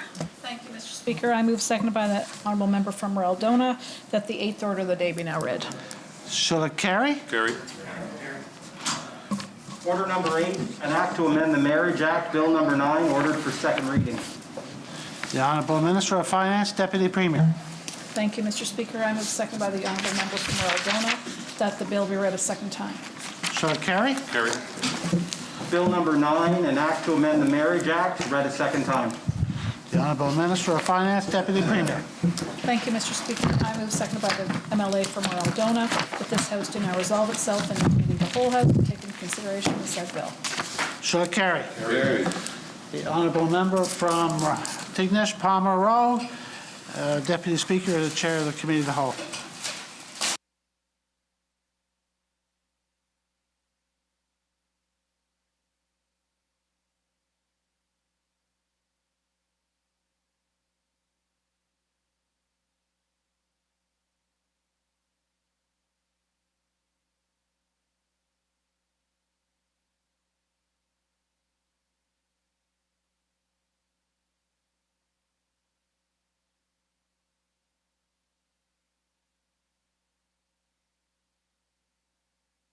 This is now in a committee of the whole House taken into consideration a bill to be intituled an act to amend the Marriage Act.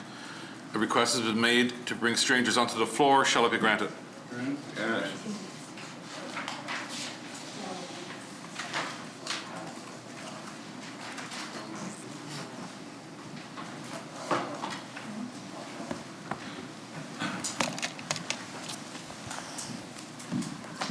Just please state your name and title for Hansford, please. Blair Barber, Legislative Specialist with the Department of Justice and Public Safety. Adam Peters, Director of Vital Statistics. Thank you very much. Promoter, would you like to commence with a general statement on the bill's intent? Yes, Mr. Chair. This bill updates a number of provisions related to people who can officiate marriages in PEI. Thank you very much. Honourable members, it's the pleasure of the committee that the bill be now read clause by clause or just opened up to general questions. Okay, I'm now taking questions. Shall the bill carry? Carry.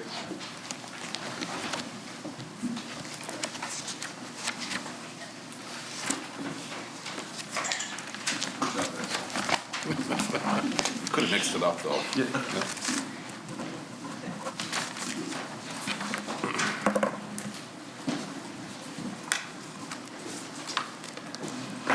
Title? An act to amend the Marriage Act. Shall it carry? I move the enacting clause. Be it enacted by the Lieutenant Governor and the province and the Legislative Assembly of the Province of Prince Edward Island as follows. Shall it carry? Carry. Mr. Chair, I move the Speaker take the chair and that the chair report the bill agreed to without amendment. Shall it carry? Carry.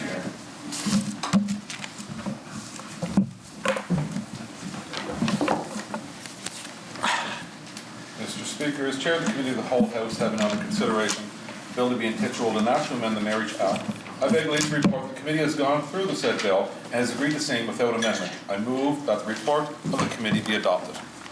Shall it carry? Oops. Right.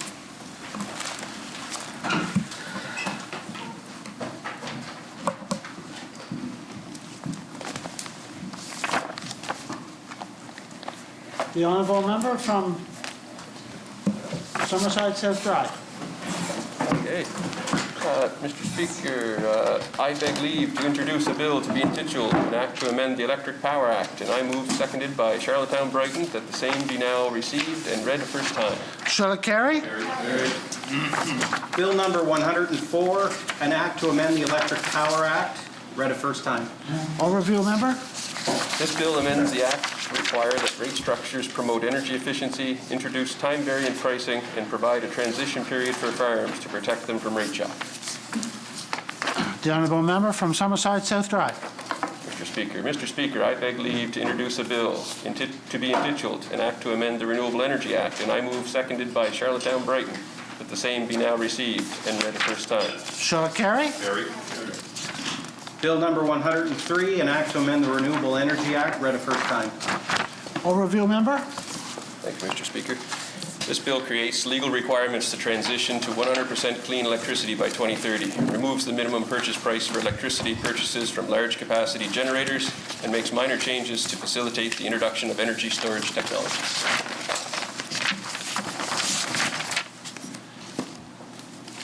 The honourable member from Mermaid Stratford and the opposition, who's the... Thank you, Mr. Speaker. Mr. Speaker, I ask that motion 11 be now read. Shall carry?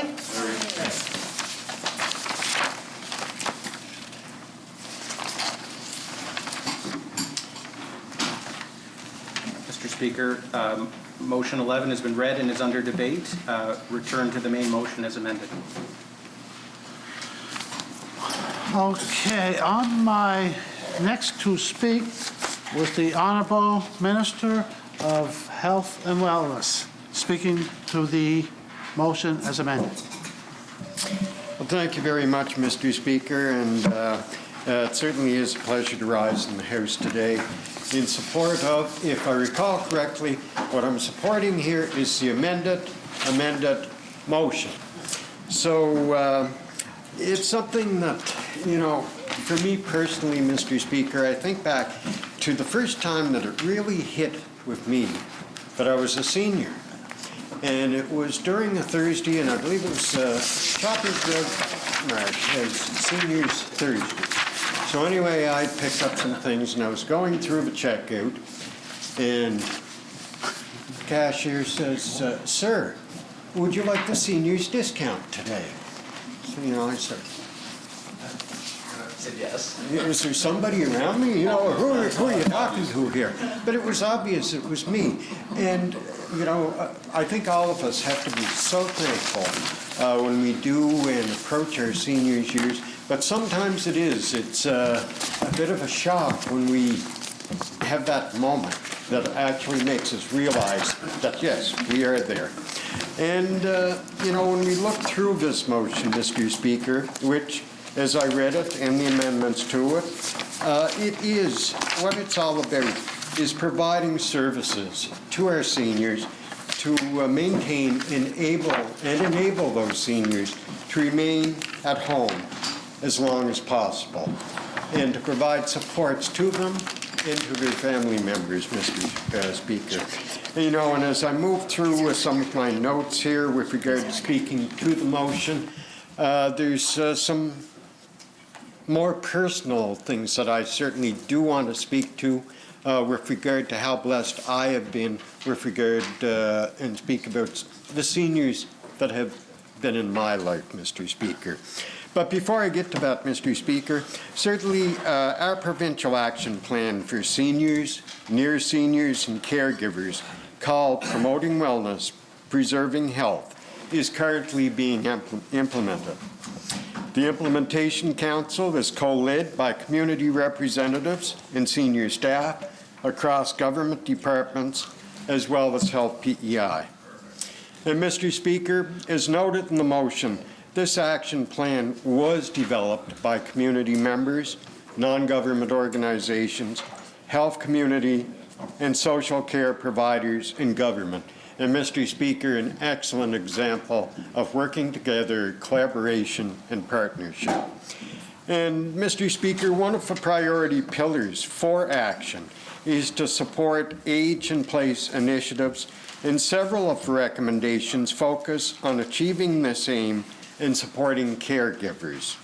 And Mr. Speaker, I think back my late mother, it was actually about midway through the election campaign in 2019 that she went into long-term care, Mr. Speaker.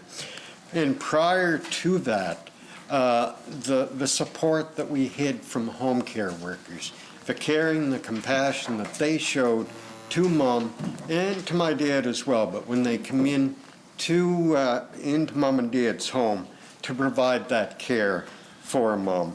And, but it takes more than just the home care workers who were excellent. It takes neighbors, it takes family members as well, Mr. Speaker, to provide that level of care when our loved ones, when our seniors get to that point in their age. Mr. Speaker, as we approach April 7th, National Caregivers Day in Canada, it is timely to recognize the significant support that caregivers provide within communities. Mr. Speaker, in Canada, 2 out of 3 caregivers are providing assistance to an older adult. That support could include visiting, transportation, help around the house, or daily care and support. And, you know, one of the things that we've heard so often during COVID-19 and over the last 1-year period, Mr. Speaker, is that sense of isolation. But that sense of isolation is probably even more profound, more paramount in our seniors population. And I'd mentioned here a couple of minutes ago, Mr. Speaker, with regard to the importance of partnerships, of working together. And I think, you know, the partnership that my previous department, Social Development and Housing, who is currently under another, a great minister again. But anyway, the partnership that we had with the Community Foundation of Prince Edward Island, and to address that isolation and to provide that opportunity for connection of family members with their loved ones through the Tablets for Seniors program. And that's, to me, it's one of the great things. It's about Islanders. It's about Islanders working together. And, you know, another thing that item that I'd mentioned here, Mr. Speaker, is with regard to transportation. And I know right across the island that we have great volunteers that come out to help, you know, whether it's seniors, whether it's shut-ins, right across the board. But just a couple of examples that really hits home to me, Mr. Speaker, is an organization in West Prince, Transportation West. And I do want to give them a big thank you for the tremendous work that they do day in and day out. I know that it's been a challenge for them as well, Mr. Speaker, during the past year as a result of the pandemic. But even over that time period, and certainly prior to March of 2020, it would be not unusual at all to go by, to drop in to Maplewood Manor, and there would be one of the Transportation West vans that would be there. And they would be taking, whether it be an individual or a number of residents from the manor out on an outing. And it just provided that opportunity for social connectedness, Mr. Speaker. And the other thing I'd like to just touch on briefly as well, Mr. Speaker, is the Meals on Wheels program. And again, when I would go into Maplewood Manor, the number of volunteers, the ones that would be there on a day-in, day-out basis at noontime, picking up meals to deliver to seniors in the greater Alberton area. They weren't being paid for it. They were doing it out of that island spirit, that generosity, that kindness that we all see so often. And Mr. Speaker, a community-led task team of the Promoting Wellness, Preserving Health Action Plan Implementation Council is currently working on the recommendation in the plan on supporting island seniors and caregivers in accessing information and navigating the health system. And Mr. Speaker, the Council also plans this year to focus on the recommendation to explore ways to further support caregivers by considering new initiatives. And Mr. Speaker, we do appreciate the leadership of community members, many of whom have had experience as caregivers in supporting these activities and ensuring that the perspectives of older adults are representatives. And Mr. Speaker, Health's PEI's COACH program, which is the acronym Caring for Older Adults in the Community and at Home, provides frail island seniors with in-home support for their complex health needs. And Mr. Speaker, the program, it is led by a specialized team of healthcare professionals who support frail seniors to live at home longer and return home from hospital sooner. The team works with 3 partner programs, and again, Mr. Speaker, that key word of partnership. And those partner programs, home care, primary care, and the provincial geriatric program. And Mr. Speaker, last year, 4,400 Islanders received home care services, with staff supporting 2,100 clients each and every month, Mr. Speaker.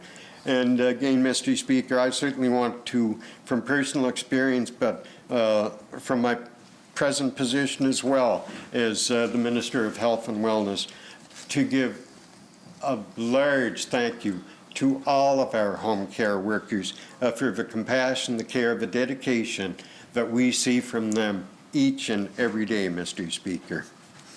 And Mr. Speaker, home care supports Islanders to safely remain in their homes and communities as long as possible. And one of the things that's so important, I think, whether it's with any government programs or any demographic, Mr. Speaker, but that as departments, that we need to work together. And it's one of the things that you look at, certainly the programs through health and wellness, but certainly the number of programs through social development and housing that endeavors to do just that, to enable our seniors to stay at home as long as possible. And I think of programs such as Seniors Safe at Home, the Seniors Home Repair, the Seniors Independence Initiative, Mr. Speaker. Programs such I had mentioned before as Meals on Wheels. All of these go such a long way to enable our seniors to be able to stay at home as long as possible. And Mr. Speaker, we continue to build on successes within home care, improving access through collaborative partnerships. And Mr. Speaker, some notable investments from the last year include, and I should note that the 2020-2021 budget was $23.4 million, Mr. Speaker, for home care. But some of these investments included additional supplies for home care nursing clients, and that was implemented in November of 2020. Additional evening nursing hours added in O'Leary, Montague, and Surrey, and additional home support workers right across the province, Mr. Speaker. Mr. Speaker, we have the Mobile Integrated Health Program, which consists of seniors check-in, integrated palliative care, and rapid bridging. And I'll go back to that word again, Mr. Speaker, of partnership, and another great partnership between government and Island EMS for the provision of these pillars. And Mr. Speaker, the speech from the throne also indicated that government will present a comprehensive seniors health services plan during this session. And Mr. Speaker, as mentioned in the speech, one of the priority areas for action is to support safe care at home and closer to home. This will include enhancing current programs, exploring innovative ways to fund home support services, and the introduction of new services that will support older adults and caregivers.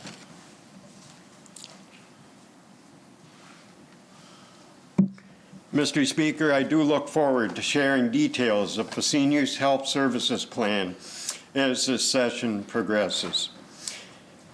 And Mr. Speaker, I mentioned at the start of my comments and at the start of my, when I voiced my support for this motion, that I wanted to take a little bit of a tangent, I guess you could call it here, and just speak on a couple of more personal matters.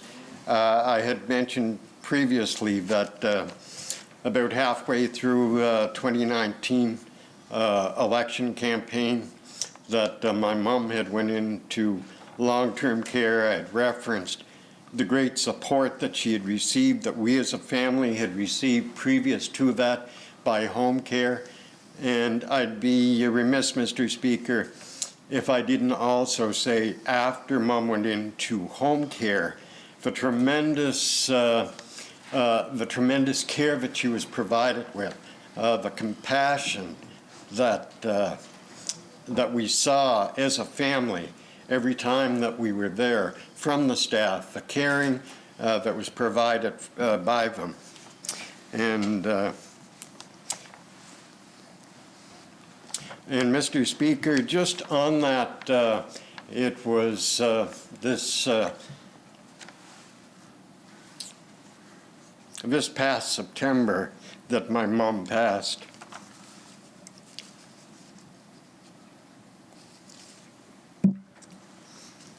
And Mr. Speaker, I'll remember that night that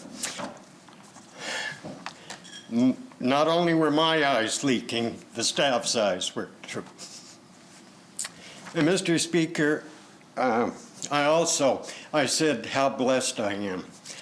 I have, my dad is 102 years old, lives at home, lives by himself at home, and it's just, I am so blessed in that respect to have had both parents, but to have Dad and to have him as he is now.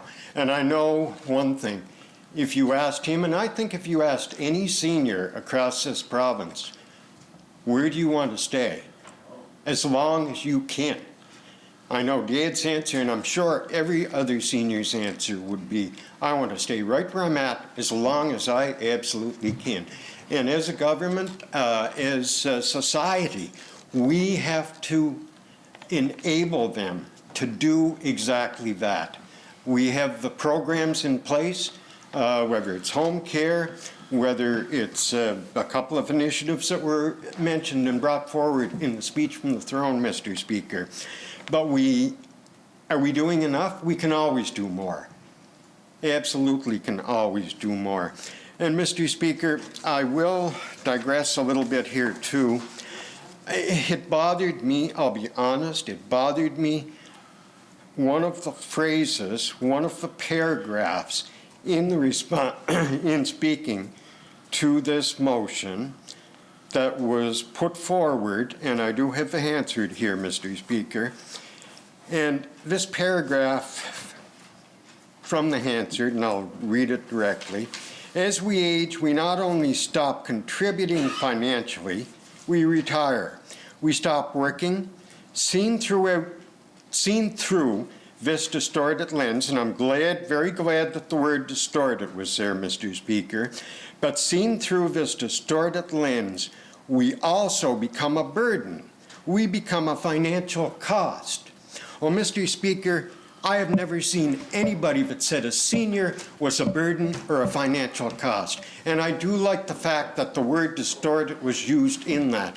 But I don't think that that is, like, I never considered any senior, certainly have never heard anybody else consider a senior as a burden or a distorted or a cost, Mr. Speaker. I read the whole paragraph there. Read the whole thing. So I think what it speaks to me of, Mr. Speaker, is that we have to show compassion, we have to show caring, that we can always do better and we must do better, but let's do it together. Let's do it together, Mr. Speaker, because, Mr. Speaker, as I have said, seniors want to stay in their homes as long as possible, and it is so important that we support them to do so. And because of that, Mr. Speaker, I do support this motion. Thank you. The Honourable Minister of Social Development and Housing. Well, thank you, Mr. Speaker. I did want to rise in support of this motion as the new minister responsible for seniors. I just wanted to give a lot of credit to the former minister, now the Minister of Health and Wellness, for his passion and the great work he's done on the file, and I'll try and fill those big shoes and continue on. Mr. Speaker, I just wanted to mention some programs that should be really very familiar to the members of this House. One is the Senior Safe at Home program that may have been mentioned a couple of times. So that provides grants. That's grants of between $1,000 and $5,000 depending on annual income. Then there's the Seniors Home Prepare program, which provides grants between $1,000 and $2,000 depending on annual income. And Mr. Speaker, I know that the member from Charlottetown West Royalty and the member from Tignes Palmer Road has a motion on the order paper right now that wants us to follow through on our promise to double those thresholds.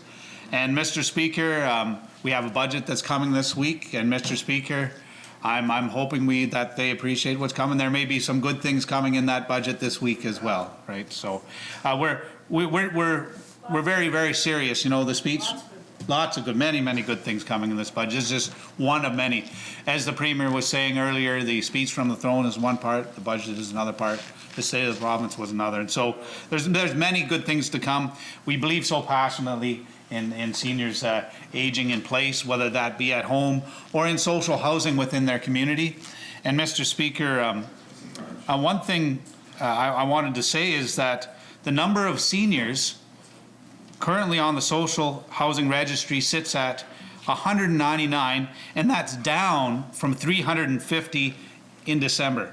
So we're making really, really good progress from 350 down to 199. And we've got some aggressive targets to reduce this number to zero in the coming months. This administration really takes this very seriously. I know the member from Charlottetown Belvedere was on Drake and Deboo on the podcast the other day. She said that she thought there were only 30 new seniors units in the last 20 years. I just wanted to just correct the record, Mr. Speaker. There's been 175 new social housing units for seniors since 2019. There's 110 under construction right now, and there'll be 102 open by December of this year. So that's a far cry from just 30 in the last 20 years. And we're making really, really good progress on this file because we care so passionately about our seniors aging in place at the homes and communities. Mr. Speaker, I think the Minister of Health and Wellness talked about it, but the Seniors Secretariat plays a big role in making sure our seniors can age in place in our communities and do so in a dignified way. And I believe it was last year we granted, there were 29 grants to community organizations. I believe it was a relatively small amount in the budget of $54,000, but they made a real difference. And these groups, with support from the Secretariat, help promote healthy, active aging and foster social connections and inclusion of seniors in our community. So, Mr. Speaker, we're doing a lot for our seniors. I really do fully support this motion. As always, if there are members in this House that have ideas of how we can further support our seniors to age in place at home or in our communities, please bring them forward. And with that, I hope this motion passes today. Thank you, Mr. Speaker. The honourable member from Charlottetown, Victoria Park. Thank you, Mr. Speaker, and it's an honour to rise and speak to this motion today. Growing up, I was always very close to all of the seniors in my life, my grandparents, my great aunts, my uncles. And as a child, I took for granted that they wouldn't always be treated with respect and dignity. And I knew no different, and what a great example of ignorance being bliss. I was incredibly shocked and saddened as in my early teens when I witnessed the experience of my great aunt and uncle. They both passed some years ago now, but it was the first time that I really had an experience with how we treat our seniors sometimes, and it's just what we do. I loved being around them. They were happy all the time. My great uncle had a really great sense of humor, and as a young kid, I called him the funny old man, and everyone knew who I was talking about when I said that. So I still I still call him that because it's just our thing. They were together from a very young age, and the only time they spent any time apart was when he went off to war and when either one of them had hospital stays. And I was told it was only very few. When she had the babies, and there might have been a couple of stays for him, but that was it. Their family tried, there were 3 or 4, I can't remember, in their family, and they tried their hardest to keep both of them home for as long as they could. But they were no longer able to care for them as the unpaid care work became too much for the family. They were all working full time, and it just was too much, and they ended up putting them into a long-term care facility. I assumed they would be put there together, but that wasn't the case, which was another absurdity to me. At the end of their lives, after they had contributed so much to their communities, to their families, in their work, in their love, in their care, they were put into 2 separate homes that weren't even close to being in the same communities. They, in the beginning, were able to spend time together because their children would take them back and forth. But in the end, it became too difficult for my great aunt to leave the facility. And so in the end, they had spent much time apart when my great uncle had passed. And this is just so devastating to our whole family. And I thought, you know, that's not even humane. Yet we hear these stories time and time again, people in their homes trying to care for the seniors in their lives. And I'll go back to it. Our seniors have contributed and cared for their communities their whole entire lives. And in the end, it seems like, you know, that's not a great way to say thank you. It's as if when we reach a certain age or level of capacity that in the end we end up losing our autonomy. And I don't want that for any of us. I don't want that for any of our family members or friends. I have so many constituents that I hear from who are you know, elderly or getting older, and they're taking care of their significant others. There are so many families who are juggling care. My grandmother, when she was home, she had 12 children, but there were probably about 5 of them who would consistently take turns going to see her every day, making sure she was okay, doing her grocery shopping and all of that. And they would have given anything to keep her in her home, but in the end, they weren't able to, the supports that they required, they weren't able to access. So it's important for us to understand that we want to keep our seniors not only in their homes, but in their communities for as long as we possibly can. And there's so many societal benefits to that.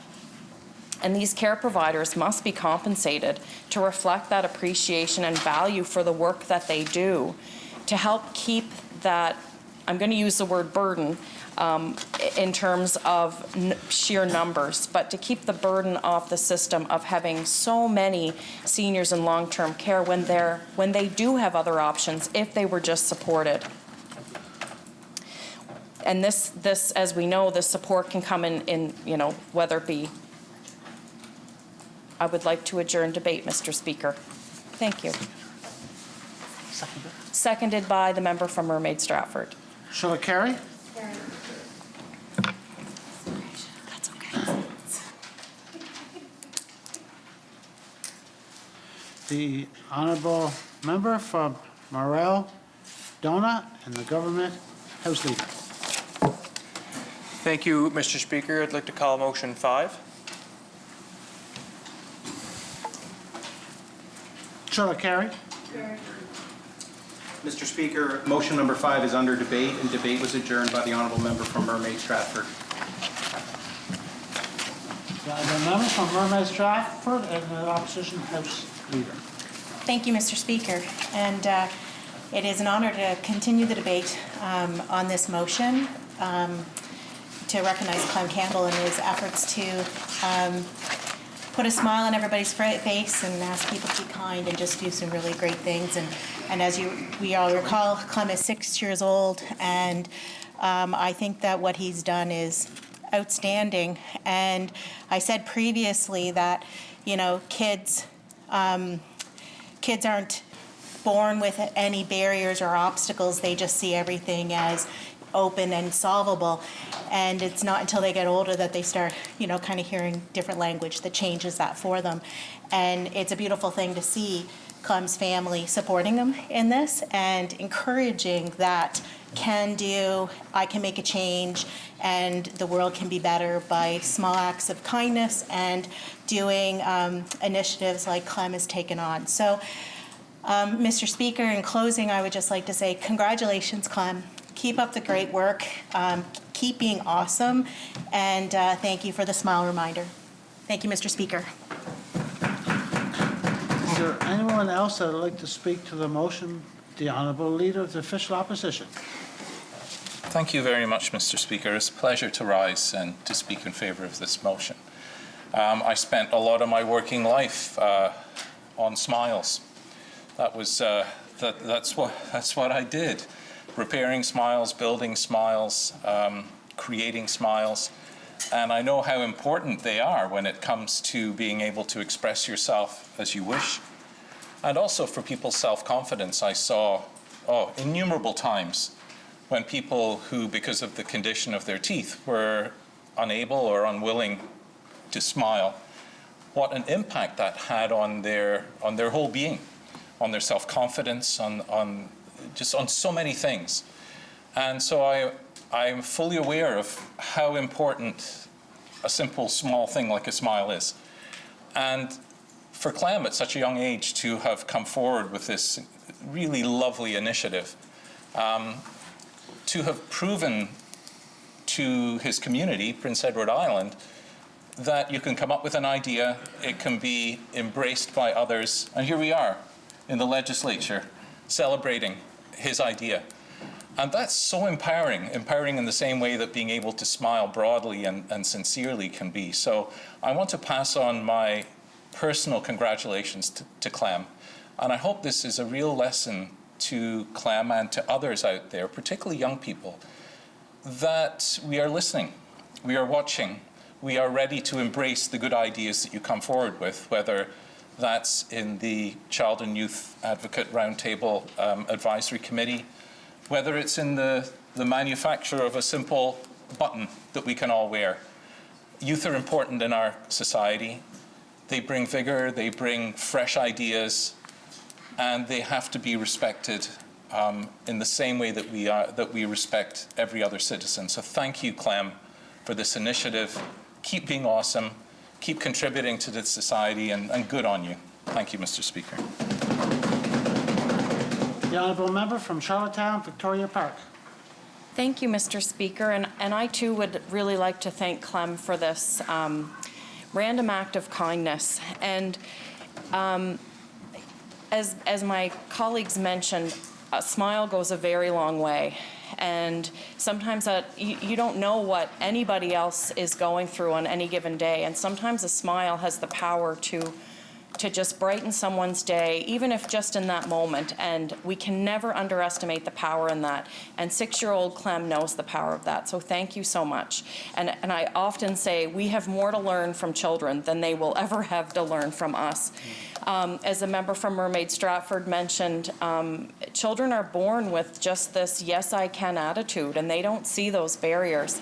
And so they just, they have this can do anything attitude, and I just admire that so much. And I had the pleasure of spending almost, I think it was 7 years with Clem's classmates and children like Clem. And my favorite thing in the whole world to do when I was teaching was to just, after I'd collected recyclables and sparkles and pipe cleaners and everything that you can possibly imagine, and just sprinkle it around the classroom and say, I want you to invent something. And the mess of my classroom afterwards, they would leave and I would just sit and I'd be so exhausted and sweep. And I remember taking pictures of what I would sweep off the floor, because it was just sparkles and all of those things. And I could always judge the day by the amount of colorful debris that I had found on the floor.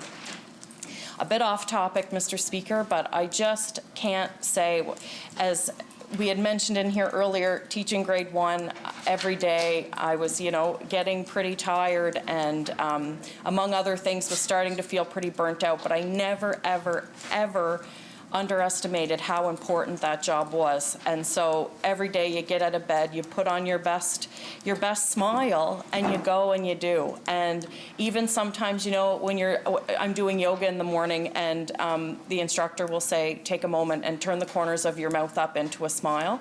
And just that simple act has just such a powerful effect. And Clem gets that. So thank you again, Clem, so much. And I wear your smile with pride. Thank you, Mr. Speaker. The honourable member from Summerside South Drive.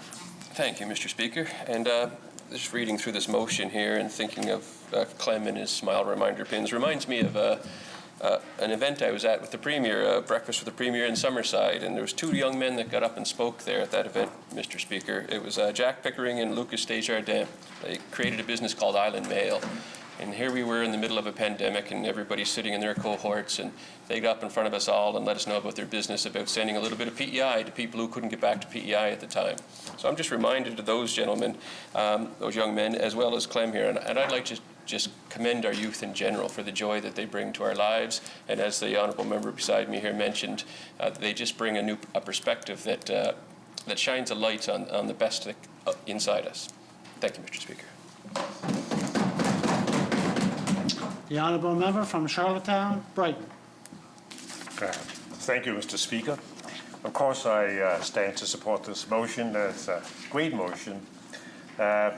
Just for a second, I want to digress, because I became an MLA myself, believing that, there would be a role for me where I could do good for the public, and I know that everybody in here, that is their sincere effort, and that hasn't changed. However, the more time I spent in here in the legislature, the more I become convinced that it's the efforts of everybody, young and old alike, that it's all their efforts we need as well to make real change. For instance, we saw recently where a single tweet started a successful effort to make rents charged by landlords public. It made a real change. This is, in essence, the public taking charge and making change themselves. Much to be commended, I think. Clem producing smileys is another beautiful example showing us that we can all do something. I'm all for it. Thank you, Mr. Speaker. Is there any other members that would like to speak? The honourable leader of the third party. Thank you, Mr. Speaker. It's an honor to speak to this, and I thank the movers for bringing this forward. This is an extraordinary young man, and as we know, and it was said here by many members, the youth can certainly open our eyes on many things, and I have 7 grandchildren, and I enjoy every time they come over, I see them, and it's something how they adapt to things. I had 2 of them the other day, and I said, "You want to go to the store for a treat?" And one of them said, "I can't go in." And I said, "Why?" "I broke my mask." They take everything that we tell them serious. They're unique, and they're just a pleasure to be around. And for this young man to come up with this idea, we all know people that we can tell they're smiling by their eyes because we know them, but when you have a mask on and you don't know somebody, you don't know if they're smiling or not. And anything we can do to make somebody smile, I certainly support 100%. Thank you, Mr. Speaker. Anyone else to speak to the motion? If not, I'll go back to the mover of the motion, the honourable member from Montague-Kilmuir. Thank you, Mr. Speaker, and thank you all the members who spoke to the motion, and thank you very much for your kind words. And again, thank you to Clem for this excellent initiative, and at a time when it's there's been a lot of dark days, and over the past year that he's been able to put a smile on a lot of people's faces. So again, thank you to Clem. Thank you everyone here for speaking to the motion, and I look forward to it hopefully passing here. Thank you, Mr. Speaker. Okay, members, I'll call the question. All those in favor of the motion say yay. Yay. All those against the motion say nay. Honourable member, your motion passed unanimously. The honourable member from Morel, Dona, and the Government House Leader. Thank you, Mr. Speaker. Mr. Speaker, I move that motion number 20 be now called. Shall it carry?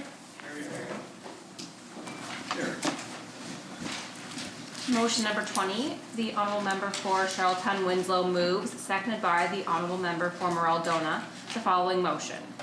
Whereas close to 1 in 5 families experience challenges with fertility, and whereas currently on Prince Edward Island, the professional and physical infrastructure to support fertility services, and whereas there are fertility clinics in both Halifax and Moncton which offers fertility services, and whereas a new fertility support program was launched in January 2021 to offer financial assistance to islanders who are required to seek fertility services off-island.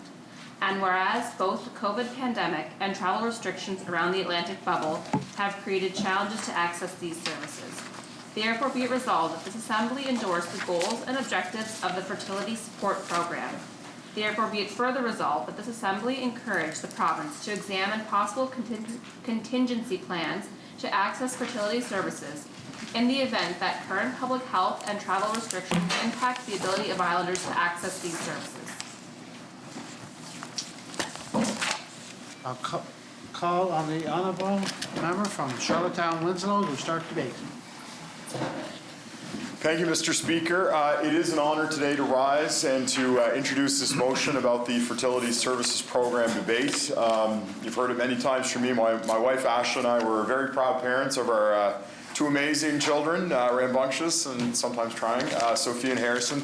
We love them dearly. It was very nice with the last motion put forward by the member from Montague-Kilmuir, talking and hearing all the members talking about youth and how important youth is, and the honourable leader of the opposition talking about, you know, young people having those smiles and having children. As you know, the parents in the room, they understand, you know, how much of a joy and a blessing, and forever grateful that we are as parents to have children. And you ask anyone nowadays, it's of course you use social media, or you show someone a picture on your phone and say, look what my kids are doing, or look what they did. And you know, back in the day, of course, it was in the wallet. You'd pull out your wallet and show someone the pictures of your children. But, you know, again, it is something that some members, you know, you want to be thankful every single day that you're doing this. Now, unfortunately, though, not all couples are able to experience the joy for themselves because of difficulties to conceive due to fertility challenges, Mr. Speaker.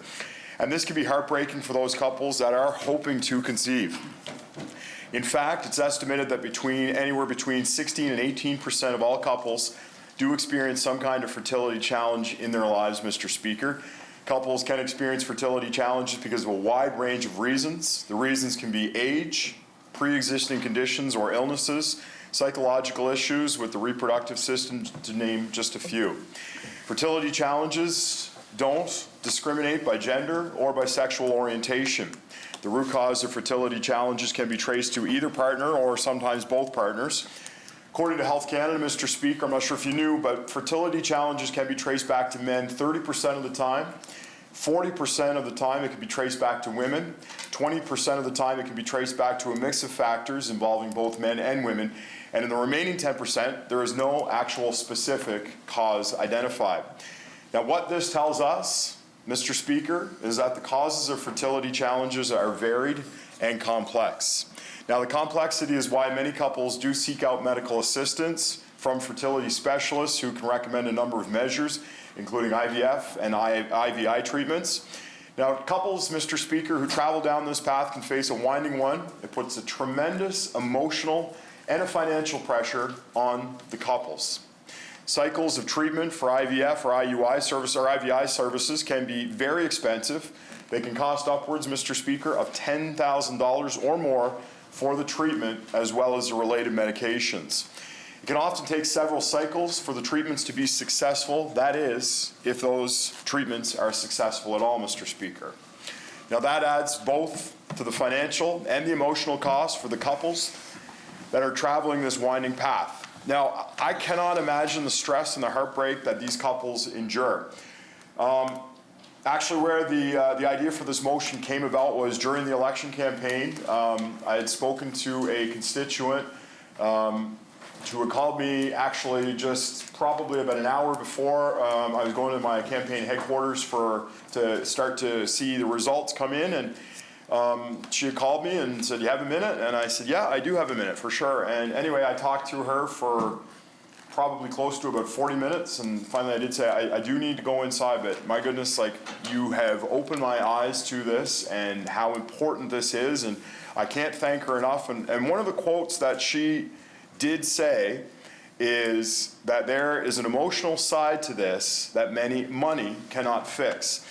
And that stuck with me quite a bit, because I'll never forget another time. One of my friends, my wife and I were recently married, and you know, of course, we kind of made the decision that we did want to have start a family. And So we were fortunate enough again to have Sophia, and then shortly thereafter, Harrison. And it was funny because I saw a peer that got married roughly around the same time, and I was just sitting around talking to him, Mr. Speaker, and I just kind of casually threw it out. I said, "So when are you guys going to start a family?"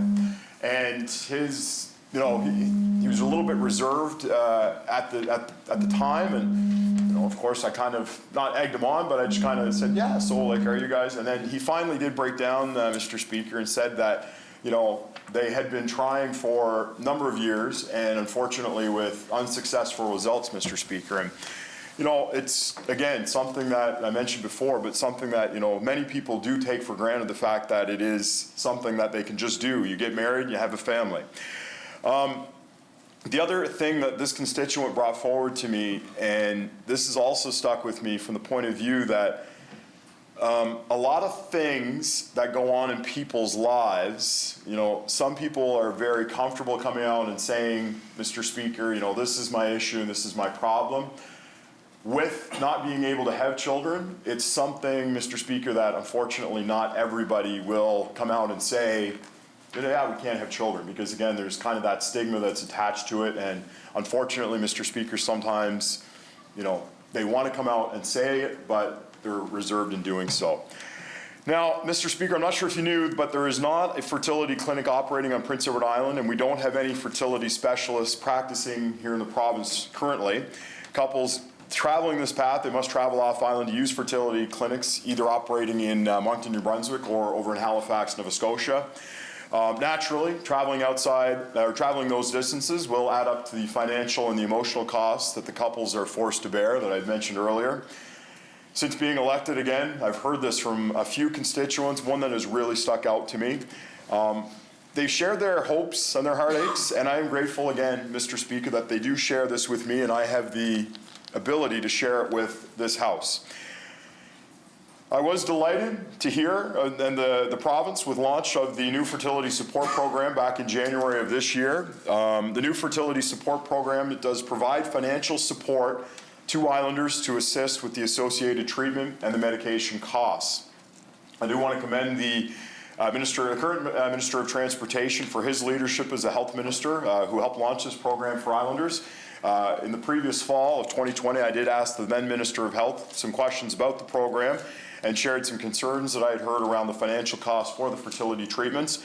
Now, the way that funding support is structured with the new fertility support program, the greatest level of the financial assistance is offered to eligible clients who earn the least. To the new Minister of Health, I still think that income should not be a determining factor.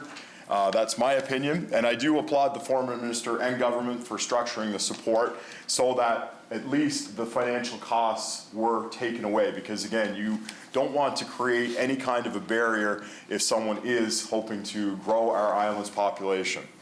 Now, one barrier that unfortunately is out of everyone's control, of course, is the global pandemic and COVID-19. Now, because the nearest clinic, Mr. Speaker, offering fertility treatments are both in Halifax and Moncton, the dependability of interprovincial travel is key. The suspension of the Atlantic bubble does create some complications, Mr. Speaker, in the short term for the clients of the fertility support program. That is until, hopefully, the Atlantic bubble can be safely and consistently opened, hopefully in the near future. But another complication on top of that, Mr. Speaker, is that the Moncton Fertility Clinic is located physically in the Dr. George Dumont Hospital. Now, because of COVID, the tighter restrictions in order to comply with the public health guidelines from the local hospital authority, there are tighter restrictions, and they've resulted in larger reductions in the clinic's services capacity, which does lead further, Mr. Speaker, to delayed canceled appointments and longer wait times for islanders as well as others. So I did raise this issue in the winter session because I'd heard from those concerns from islanders that wanted the issue flagged in the event that these delays do drag on for an extended period of time. If you talk to anyone who's going through this struggle, Mr. Speaker, time is something that a lot of these couples do not have. In summary, I do want to say that the new fertility support program does offer some great support and some great promise for islanders trying to access help. My hope with this motion is twofold, Mr. Speaker. Firstly, I do want to increase the awareness among Islanders right across this province about this fertility support program. And secondly, I do want to identify for the government some potential issues with access related to pandemic travel restrictions. In closing, I do want to thank all of the honourable members for listening first to my remarks. This was my first time moving a motion, so I do appreciate the opportunity to do so. I look forward to hearing from the other members share their thoughts. Thank you very much, Mr. Speaker. The honourable member from Morel-Donagh and the Government House Leader. Thank you, Mr. Speaker. Mr. Speaker, I'm pleased to rise and second this motion today. A bit of housekeeping off the bat, Mr. Speaker. Thanks to the member from Charlottetown, Brighton, for pointing out just in the second clause there, Mr. Speaker, and whereas currently on Prince Edward Island, professional and physical infrastructure to support fertility services, it should say are not available at the end of that. But I'm not going to move an amendment or anything. I just want to point that out for the members that are listening, and thank you to the member for pointing that out. You know, during my time here, I've heard a lot about fertility services in question period. I've heard it during budget estimates, and especially, you know, standing committees, but it comes up pretty much every session, Mr. Speaker. This has been an issue where a creative approach was needed to improve access to services for Islanders. The new fertility support program, which was launched in January of this year, it is a positive step forward to help those to meet the needs of Islanders. I know for years the governments have struggled on how to support Islanders with this file. The goal of the fertility support program is to provide funding supports to Islanders who are accessing in vitro fertilization, IUI treatments, and the related medications at off-island fertility clinics, Mr. Speaker. And you know, that is, you know, one of the problems that we do face, and I'll address that later. Of course, this program is eligible to any permanent resident of PEI, any Islander with a valid health card, any Islander who files their most recent tax return on PEI. You know, Mr. Speaker, I want to kind of review the different funding levels that's out there, Mr. Speaker. The fertility support program provides financial support of between $5,000 and $10,000 annually based on eligible expenses. So of course, Mr. Speaker, that's based on your annual family income. So if your annual income is $50,000, you get a maximum of $10,000 support annually. If you have household income between $50,000 and $100,000, that drops to $7,500. And for those that are over $100,000, you're capped at a maximum annual support of $5,000, Mr. Speaker. You know, as the mover had mentioned, I'll be honest, Mr. Speaker, I wish those caps weren't there. I wish this was broadly for everybody. You know, I don't feel that they should be there, but I do understand, you know, that, you know, the government makes these decisions, and, you know, having this model is good, Mr. Speaker. It's good start to have something there. It's starting somewhere. I would encourage the government to keep looking at it, to keep expanding it, regardless of income, Mr. Speaker. I'm sure I'm not the only member who has had many heartfelt conversations with Islanders struggling with fertility challenges, Mr. Speaker. You know, I heard it in my first election, but I really heard it again during the 2019 election. I don't know if it was because people were more familiar or it was more around, but certainly those conversations were loud and clear. So I applaud this government for taking initiative and doing something on that. It is a remarkably personal conversation. There's so many people that don't feel like sharing that story, but when people have the courage to step up and speak out, especially to you know someone that's coming to their door, I mean, or to reach out privately. So for all those people that have done that for me, and I say thank you, and I encourage others to keep pushing to make these types of programs more available. Mr. Speaker, you sympathize as these constituents or these friends describe the long hours of travel, anticipation, and anxiety they do expect on their journey. It is so expensive, Mr. Speaker, and it shouldn't be. your heart breaks when you hear these stories. As my honourable colleague had mentioned, the 2 fertility clinics offering services in the Maritimes are located in Moncton and Halifax. The Atlantic bubble suspension has created challenges because of that, Mr. Speaker. I can find my notes here, Mr. Speaker. We're not able to travel off island to these appointments as easy, Mr. Speaker, and as the honourable member mentioned, the clinic that's in the George Dumont Hospital in Moncton right now is also kind of prone to the restrictions of a hospital. If you were in a private clinic, it'd be a bit easier, but because they're in a hospital setting, it's hard to get in and out. So when you look at the some of the Facebook sites and chat groups around fertility in New Brunswick too, they're also having extended times, and they understand these delays, but those delays are exasperated here in PEI. They have long waits over there. We have long waits here, so I'm wondering if this government, can look at. I think it's a Conceptia that has the clinic over there in Moncton. Can we look at reaching out to them and seeing if they can provide services here in Prince Edward Island, at least the initial consult, Mr. Speaker, like to have that done here so that we're not having to travel back and forth. I think that would go a long way, perhaps having an employee over here to do something like that.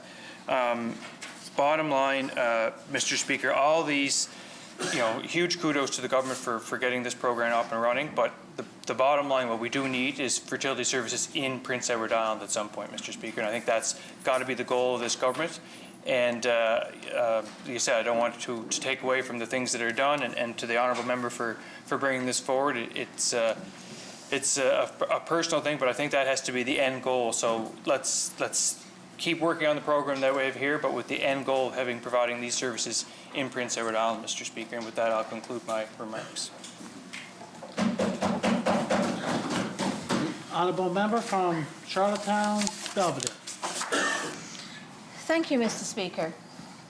Mr. Speaker, I think it's important when we talk about health care, in this case particularly health care that relates to women and the ability to be able to bear children, that we recognise that not all families look the same.